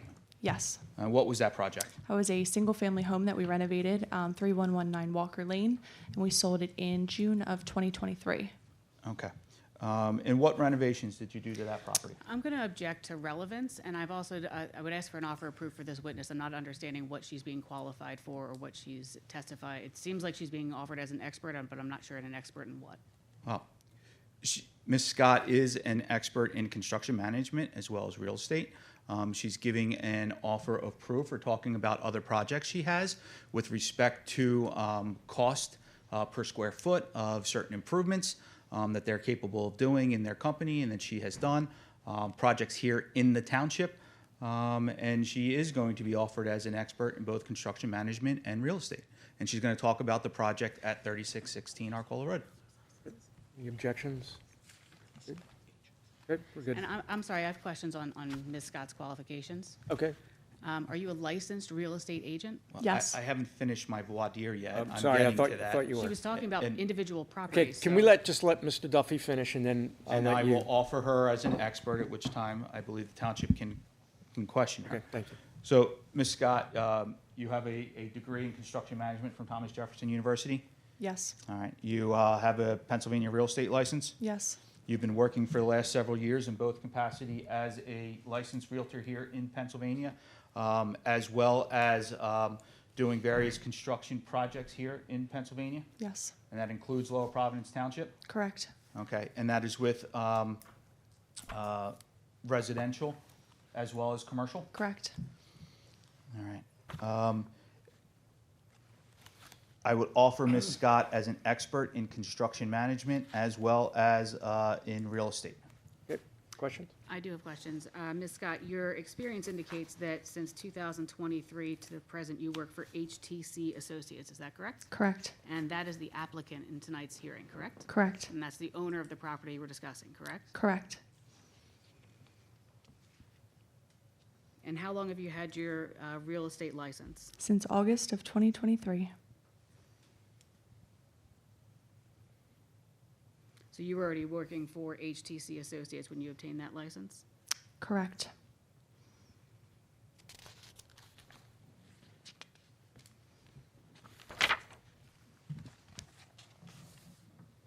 I have no further questions on qualifications. Okay, is that it, Mr. Duffy? With respect to her expertise, I would offer her for an expert and ask that the board recognize her as an expert. Okay, we recognize her. All right, Ms. Scott, you were testifying earlier about some projects that you have done in the township, including on Walker Lane. There's a residential property, Yes. and you and HTC were able to renovate that property? Yes. How many square feet was that property? Little shy of 3,000 square feet. All right, and what was the cost per square foot that you were able to renovate the property for? Roughly $46 a square foot, and I shared that with township staff. All right. The Mount Kirk property, how many square feet was that property? 1,444 square feet. And what was your square foot renovation price for that property? That was up in the 60s. I want to say around $64. Okay. Now, can you tell the board, please, about 3616 Arcola Road? What residential district is it in? R1. R1 or R2? R1. Okay. I believe. All right. And it resides in a floodplain, correct? Correct. Okay, so the township's floodplain conservation district comes into play. Correct. All right. The property was built in 1936? Yes. It's 400 square feet? Yeah. It's an A-frame. What does the bottom level consist of? A tiny, like, galley kitchen, small bathroom, and just a little bit of living space. Okay. And what does the top floor consist of? Staircase kind of goes up in the middle of the room, and it's like one big open, kind of like studio bedroom. Okay. So it's basically one bedroom, one kitchen, one bathroom with a little living space on the bottom floor. Correct. All right. What does HTC propose to do with the property? So it's all finishes. So it's just going in. We've got rough and final electrical. We've got HVAC to do. We're gonna go in and drywall and put in tile, and just cosmetic finishes, cabinets, trim, millwork, appliances, flooring, Okay. paint. Does HTC propose to expand the property at all? No, Do you propose to increase the envelope? no, Do you increase the add-on to it? no. Okay. So the actual building itself will remain exactly the same footprint and architectural features? That is correct. Is the property currently habitable? No, And why not? because it received substantial damage. Well, it received damage in the flood, correct? Yes, in the flood. Okay. And as a result of that damage, drywall needed to be ripped out? Yep. Did it need to be dried out? Yes. Some anti-mold and pesticides needed to be applied? Correct. And all that work was done? Yes. All right. Is it, in its current condition, is it currently safe? Yeah. Well, I mean, you couldn't live in it, You correct? couldn't live in it. No, but it's structurally sound. Objection, the witness has not been qualified as a structural engineer or a structural expert in any capacity. And I'm not going to offer this for the proof of the matter asserted, but did HTC obtain a structural engineer's report? Yes. I'm going to object to the submission of a report from an expert that has not been offered for testimony. I didn't offer. Okay, so we're She gonna, just we're gonna testified. sustain that objection until you offer the evidence of a. And I have the structural structural engineer here. He will offer the report. I'm just asking whether HTC, in her expert role as a construction management person, obtained a structural Understand, engineer report. we're gonna I would sustain move the to motion. strike her answer where she indicated that it was structurally sound. If they're going to offer a structural engineer, that should come in through a structural engineer. I agreed with you, so let's continue.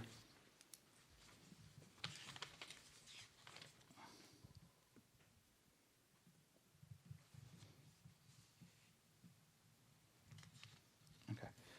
As the building sits right now, it's not up to current township code in terms of to get a use and occupancy certificate, correct? Correct. All right. It doesn't have any toilets in it?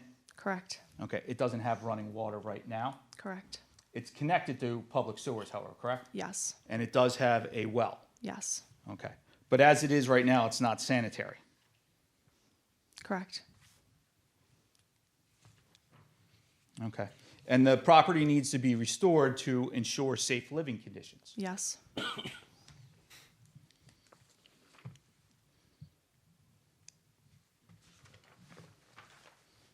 All right. I have no further questions for Ms. Scott at this time and offer her to the township. I do have some questions. You testified regarding some of the work that's already been done at the property that's the subject of this application. When Mr. Duffy was asking you about the demolition work, pesticides, and that sort of thing. You remember that testimony? Yes. And that was not work that was performed by HTC, correct? Correct. And that was performed by the prior property owner? Yes, Mr. Burns. And it's your understanding that that occurred right after the flood or shortly thereafter? Yes, most likely.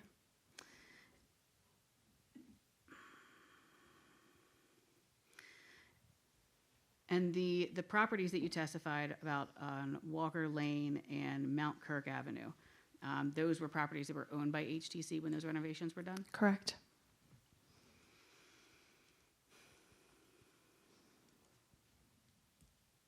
Can you just give me 1 minute?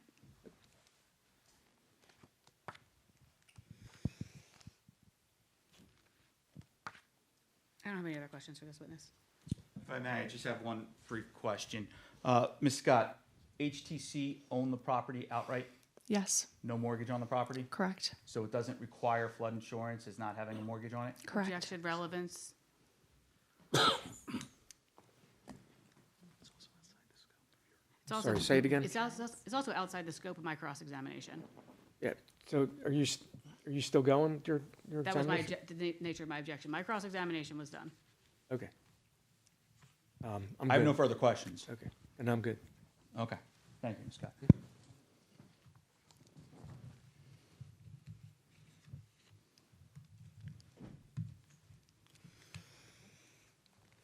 Oh.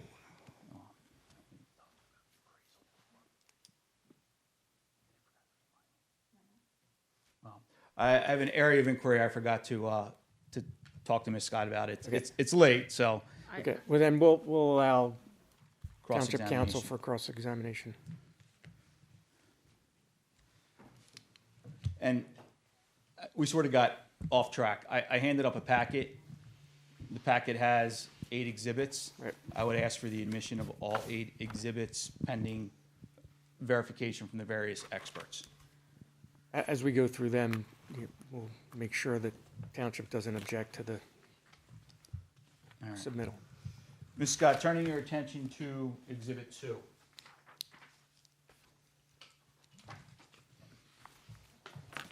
Are you familiar with Exhibit 2? I'm going Yes. to object to her testifying about Exhibit 2. She is not the author of this appraisal report.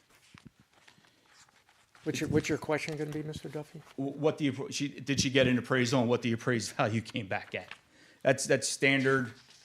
Okay, go ahead. I would object to her testifying about the value. If there's an appraiser, the appraiser should testify about this.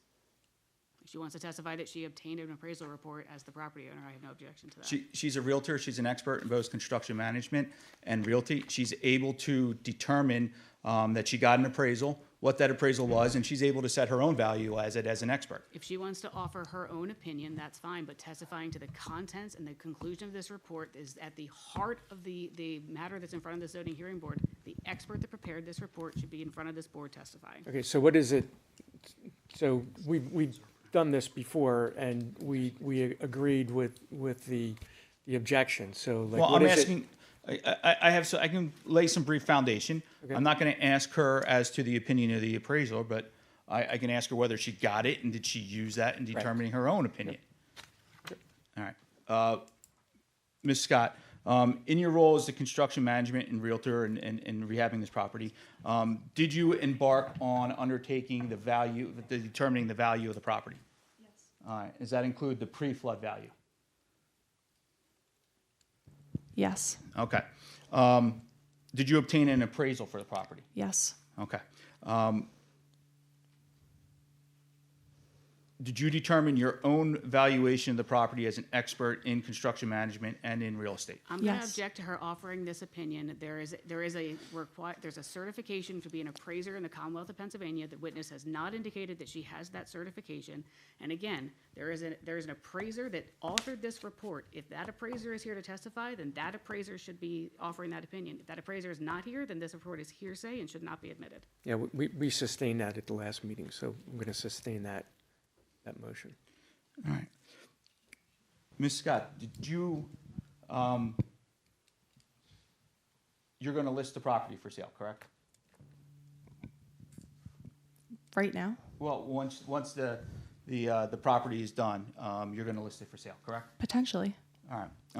And you do you have an idea of what you would list it for sale? Objection calls for speculation and is trying to get an end run around this board's ruling from 2 seconds ago.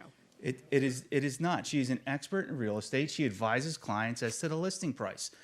She's Right, based so- that on her so we're- experience. So I object to we're not going to approve the objection.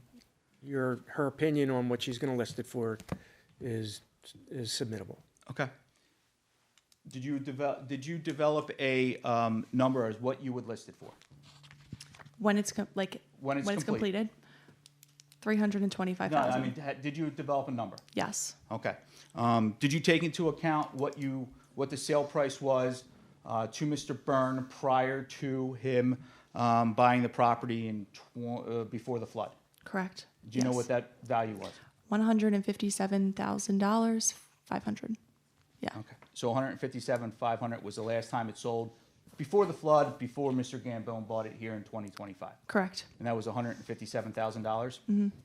If you were to list it today, given that it is now 7 years later since the sale to Mr. Byrne, given the market conditions and other factors that you as an expert take into consideration, what would you list the property as when it's completed? Again, I'm going to object to relevance. The sale price post-construction or post-renovation is irrelevant to this board's determinations. Okay, I want to hear the number.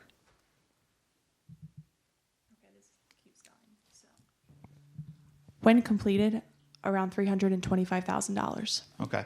Based on your experience and your knowledge, what do you believe was the pre-flood value of the house, given what it would be valued at today and what it was valued at prior to the flood at the last sale. Objection, again, this is an end run to try and get to the appraised value. No, the appraised value is what this appraiser has it as today. I'm asking her what the pre-flood value of is what pre-flood- we need to know. She's an expert. She's been qualified as an expert by this board, and this board should hear her expert opinion. She's not been qualified as an expert appraiser, and the fair market value of the property, of the structure prior to the flood is the core issue that this board is deciding. Okay, we approved her as an expert, construction management and real estate. So stay within that boundary. And As an expert in construction management and real estate licensed here in Pennsylvania, what, in your opinion, what was the pre-flood value of the Same property? objection, it's just the same exact. yeah, I want question to, as so is. we're going to continue. Like, you can object to this all you want, but I want to hear the number. And then if this doesn't go your way, you can appeal. But we're not going to do this for another hour, okay? And she can cross-examine her That's right. on So what she bases continue. that on. So based on the fact that Joe Burns purchased this for $157,500, and the fact that this appraisal came back in June of 2025 at $275,000, as stated in A2, I believe that if you took the median of those two numbers, it would come to $216,000. And I think that the market conditions in September 2021 would be $216,000. I believe that that median is fair and it's not overshooting. Good. So witness is yours. Are you done, Mr. Duffy? I'm sorry. I am. I know it's late, so I am done. Yes, thank you. Ms. Scott, when did Mr. Byrne purchase the property? December 26, 2020. And when was Hurricane Ida? September 1st, 2021. And when was the appraisal that's attached as Exhibit 2 here conducted? June 2025. Thank you. And you are not a licensed or certified appraiser in the Commonwealth of Pennsylvania, correct? Correct.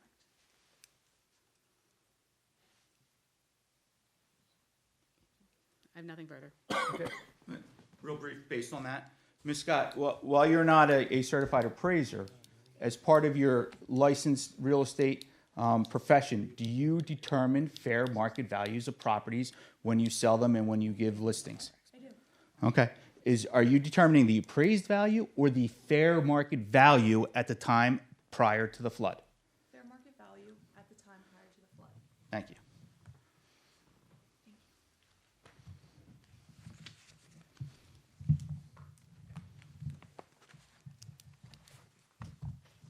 Our next witness is Ken Clunin from Providence Engineering. So you solemnly swear to testimony you tell the truth, the whole truth, and nothing but the truth, so help you God? Yes. Please state your name and spell, please, for the board. My name's Ken Clunin, last name C-L-O-O-N-A-N. All right. Mr. Clunin, good evening. Can you please tell the board your education, please? Graduated Temple University, structural engineering. I've been working at Providence Engineering for the past 5 years. Okay. All right. In what capacity are you working?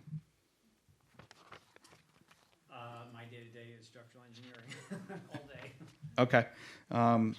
As part of your capacity as a structural engineer, can you say basically what you do every day? I personally do a variety of residential commercial projects, assessing existing conditions of houses, evaluating, structural stuff, offering structural repairs and new house construction, working with architects, the whole gamut. All right.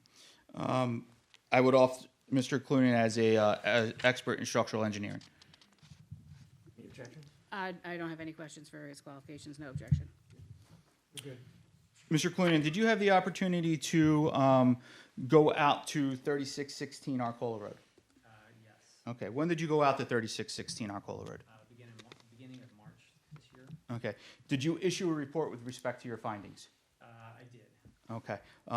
Is that report dated March 10th and in the packet as Exhibit 3 there? Yes. All right. I would offer the report of Mr. Clunin into evidence. Mr. Clunin, can you please tell the board what you saw in terms of the property when you first arrived?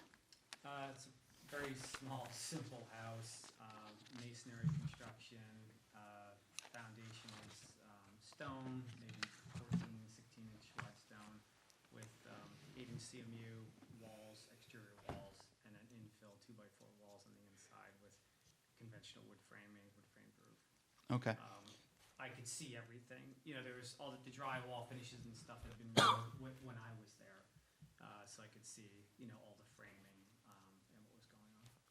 All right. Were you able to observe the structural integrity of the house? Yeah, it's pretty standard. Looking at the foundations, just looking for signs of any cracking or shifting. Masonry is pretty easy to see that. You know, masonry wall shifts, you can easily see cracks, vertical or horizontal.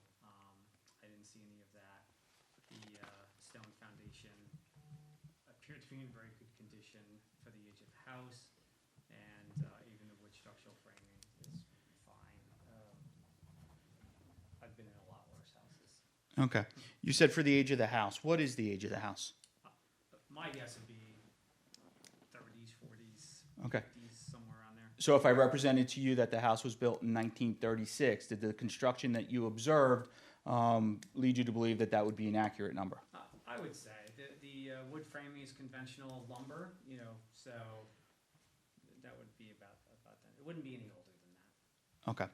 Okay. So the house is almost 90 years old, and it's obviously been there on that floodplain in these last 90 years.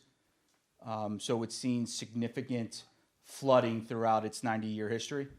I would say so. Okay. And with respect to your observations, did you observe any signs of structural, lack of structural integrity? No. Okay. And you said that the walls were cinder block walls. Can you tell the board exactly what you mean by that? It's just a form of construction. We call them CMU masonry units nowadays. Before they were called cinder blocks. But basically, it's just hollow core masonry blocks that you stack on top of each other with reinforcement that goes inside. Sometimes they're filled solid with concrete to form the wall. Okay. They probably built it that way because it was close to the river. All right. So the outside of the walls is not stick framing like you would see in today's construction. It is actually solid masonry walls up until the roof.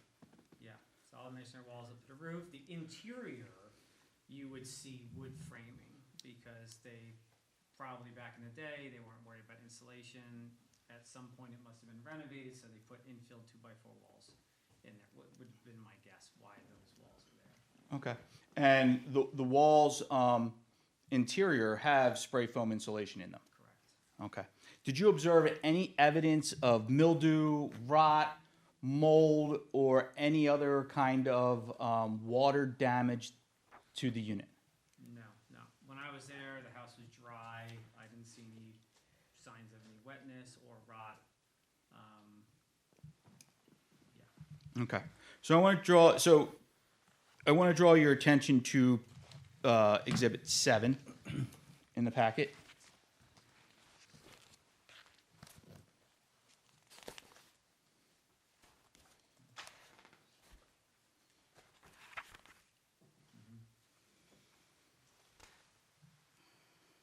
That is the flood map for this location, correct?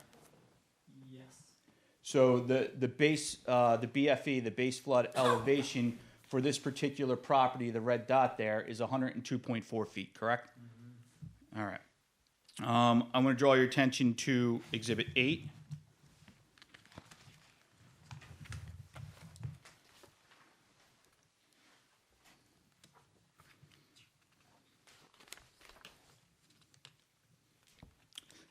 That is the flood certification for this particular building that was done by Mr. Byrne, the prior owner, correct? All right. And drawing your attention to the second page, where it lists what the height at the top floor, it is 100.6 feet. Correct. All right. So if HTC needed to raise the floor to meet the current flood level and the current ordinance. It would have to raise the building about 3 feet, correct? Yeah, normally it's a foot above the base flood elevation, so yeah. Right, so it would have to raise it 1.5 feet to meet the base flood elevation, and then it would have to be another 1.5 feet above that. Is this property able, this building, this structure, able to be raised 3 feet? Not the structure itself, it's a masonry home. So the masonry is a continuous wall. It's not platform frame. So in order to raise that bottom floor, the wood frame floor, you would have to detach where it's connected to the masonry walls, jack it up to 3 more feet.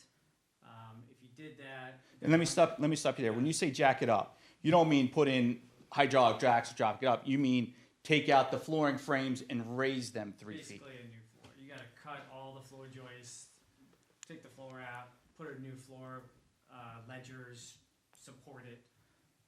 It's a lot of work. Okay.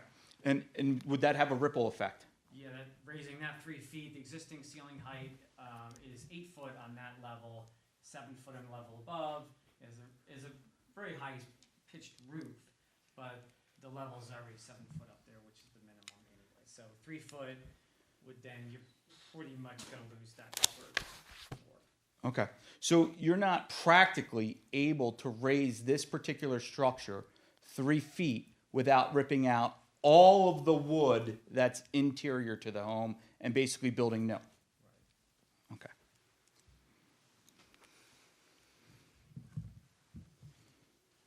I have no further questions and offer you to the township. I just have a couple of brief questions. Just that last line of questioning. It's possible to raise the structure, it's just going to be expensive, correct? It's possible, yeah, and I don't wanna say not that I need to get technical, but we're not raising the structure, you're just raising the floor, the interior of the structure. But it's not impossible, you can just- do it. The raising the first floor, I'll call it the floor framing, will result in raising the second floor framing just because you need your headroom. When you raise the second floor framing, which is at the bearing height of the roof, then now the framing of the roof no longer sits on those walls and now has to be raised into the roof rafters themselves, which you would probably have to reinforce the rafters because they wouldn't be able to support the floor load, But it could be yes, done. It could be done. I have nothing else. Thank you. Mr. Cluner, very briefly, based on that, you heard the testimony from Ms. Scott as to the fair market value of the home currently and before the flood, correct? Right. All right. To raise that structure of that house, what would be an accurate, a reasonable, accurate price to do all the work that you're saying that would go into doing that? I don't know about a price, but if someone approached me, not standing here and just said, hey, I want to do this, I would just tell them that it's a lot of work. So it's not cost effective? You're taking the whole house apart, taking the roof off, leaving the exterior walls, and then trying to retrofit new floor levels. It's not a good idea. So it's not practical? No. It's not cost effective? No. So you'd be better off tearing the entire property down and building a whole new house in the floodplain?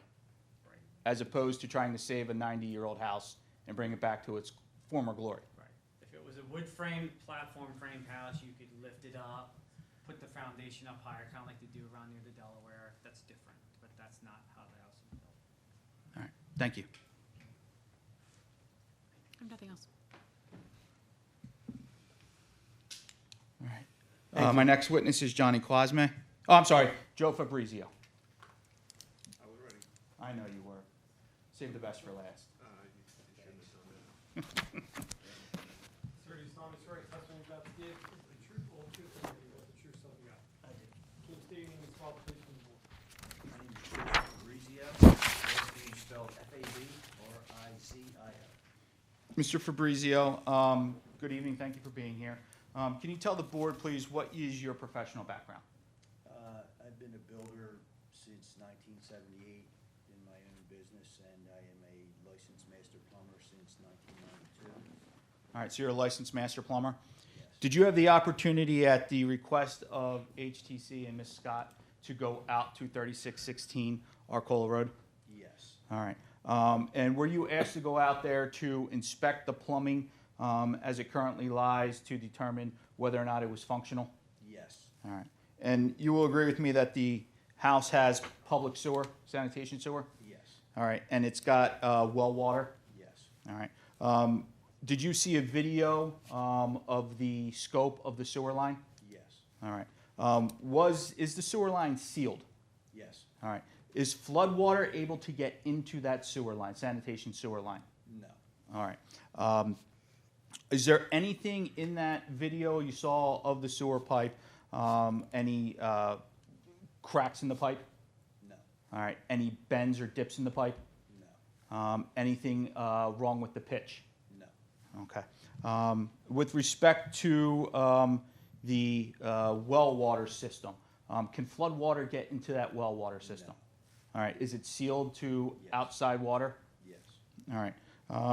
If you were going to reconstruct the house and put it back to its former pre-flood condition, would anything need to be done with either the sewer line or the water well line? Only if you had a change in a layout. Okay. Of, you know, where the bathroom would be located or the kitchen.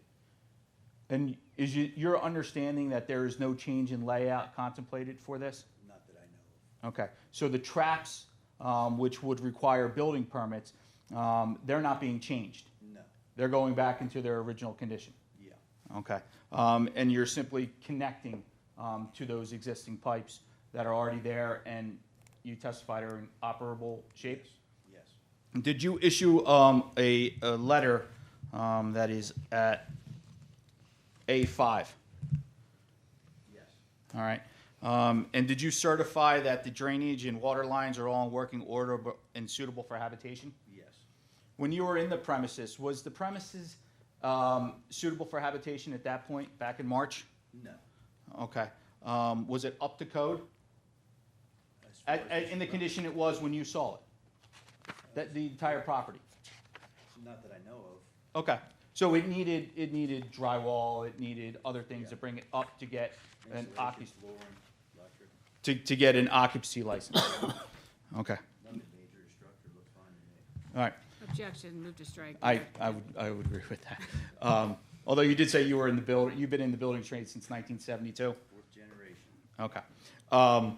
No further questions. Questions for? I have no questions for this witness. Thank you.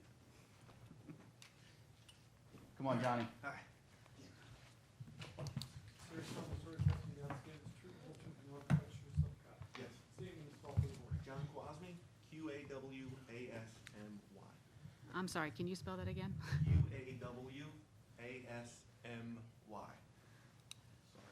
No, I never would have guessed that, so.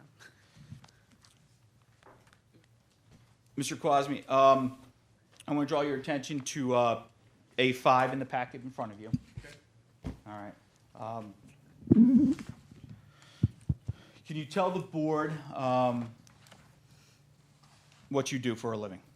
I am an owner-operator of Services on Q. We are a general contracting company in Pennsylvania. Okay. Are you licensed and insured? Yes, I am. All right. How long have you been doing this? I've been in the building business for roughly 15 years, but owner-operator of Services on Q for 4 years now. Okay. And were you requested to go out and prepare a scope of work for 3616 Arcola Road? Yes, I was. Okay. And that scope of work that you prepared, it was at the request of HTC? Yes, it was. All right. And when you first went to 3616 Arcola Road, can you describe its condition for the board? Yes, it definitely did receive some damages from floodwaters, but overall, the integrity of the house seemed very sound.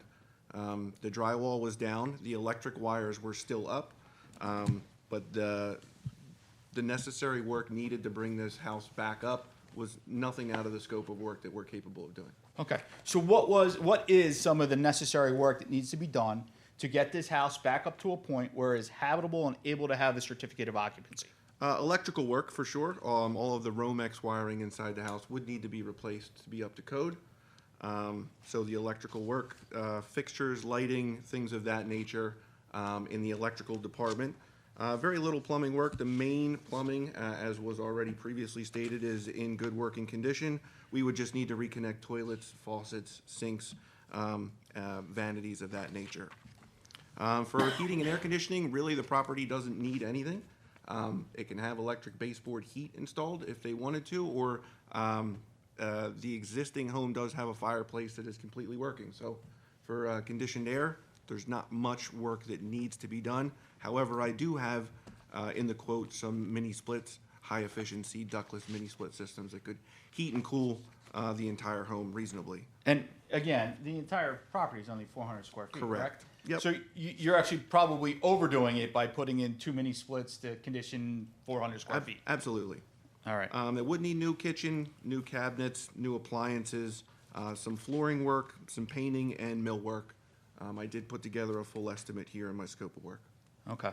And I know that the applicant has requested a deck be added to the house. Is a deck included in your work? No, it is not. Okay, in your scope of work. Would a deck actually be needed to bring the house back to its pre-flood condition? No, it would not. All right, that would be an extra. Correct. All right. Do you know, and there's, in my review of the ordinance, a deck's not addressed anywhere in the the floodplain conservation district? Not anywhere that I saw. Okay. If you were to put on a deck, where would the deck likely go?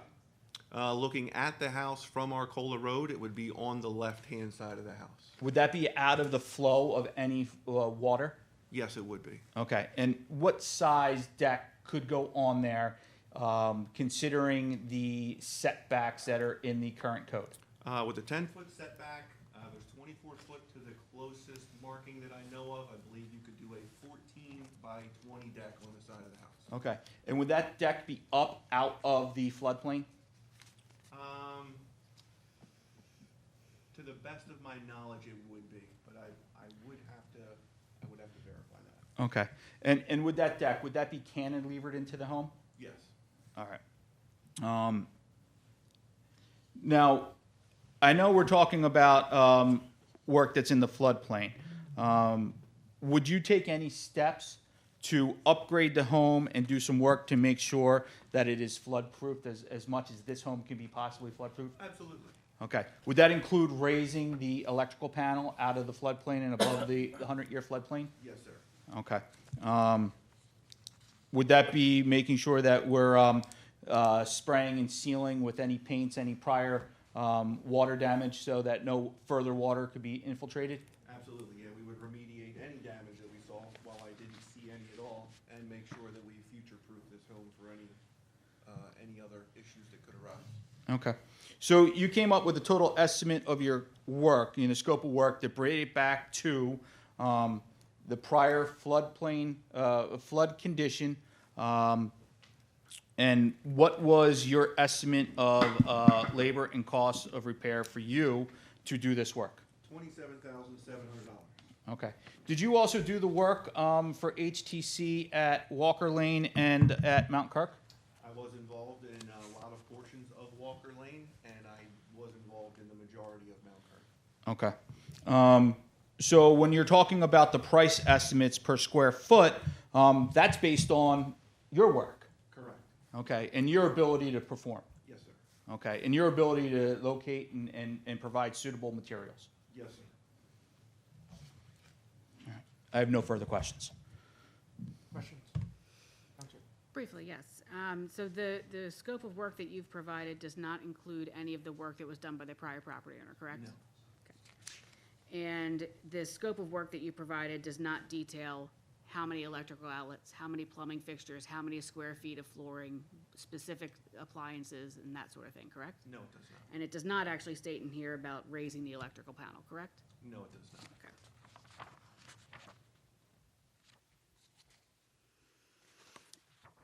And you haven't provided any kind of scope of work that was done for either the Walker property or the Mount Kirk property, correct? No, I did not provide a scope of work for those.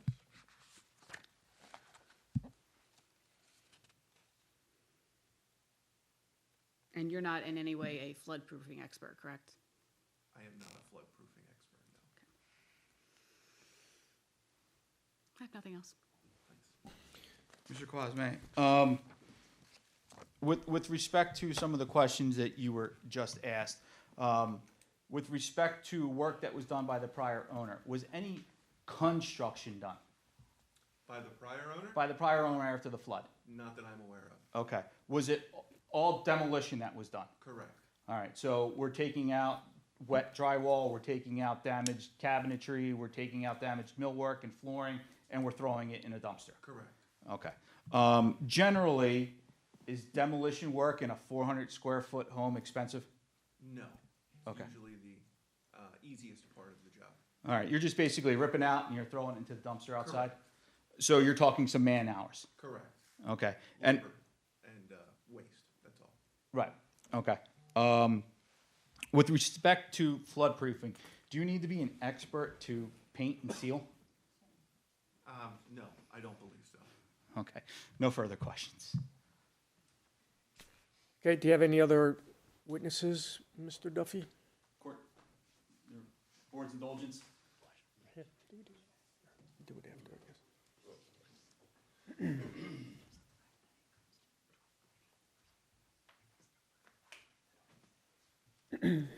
Nothing further at this time. Okay, I'm going to ask the board if we have any questions, and we may ask some of your witnesses to Sure. come back up for that. Russ, do you have anything? Mr. Quasmi? Thank you. You mentioned that the electrical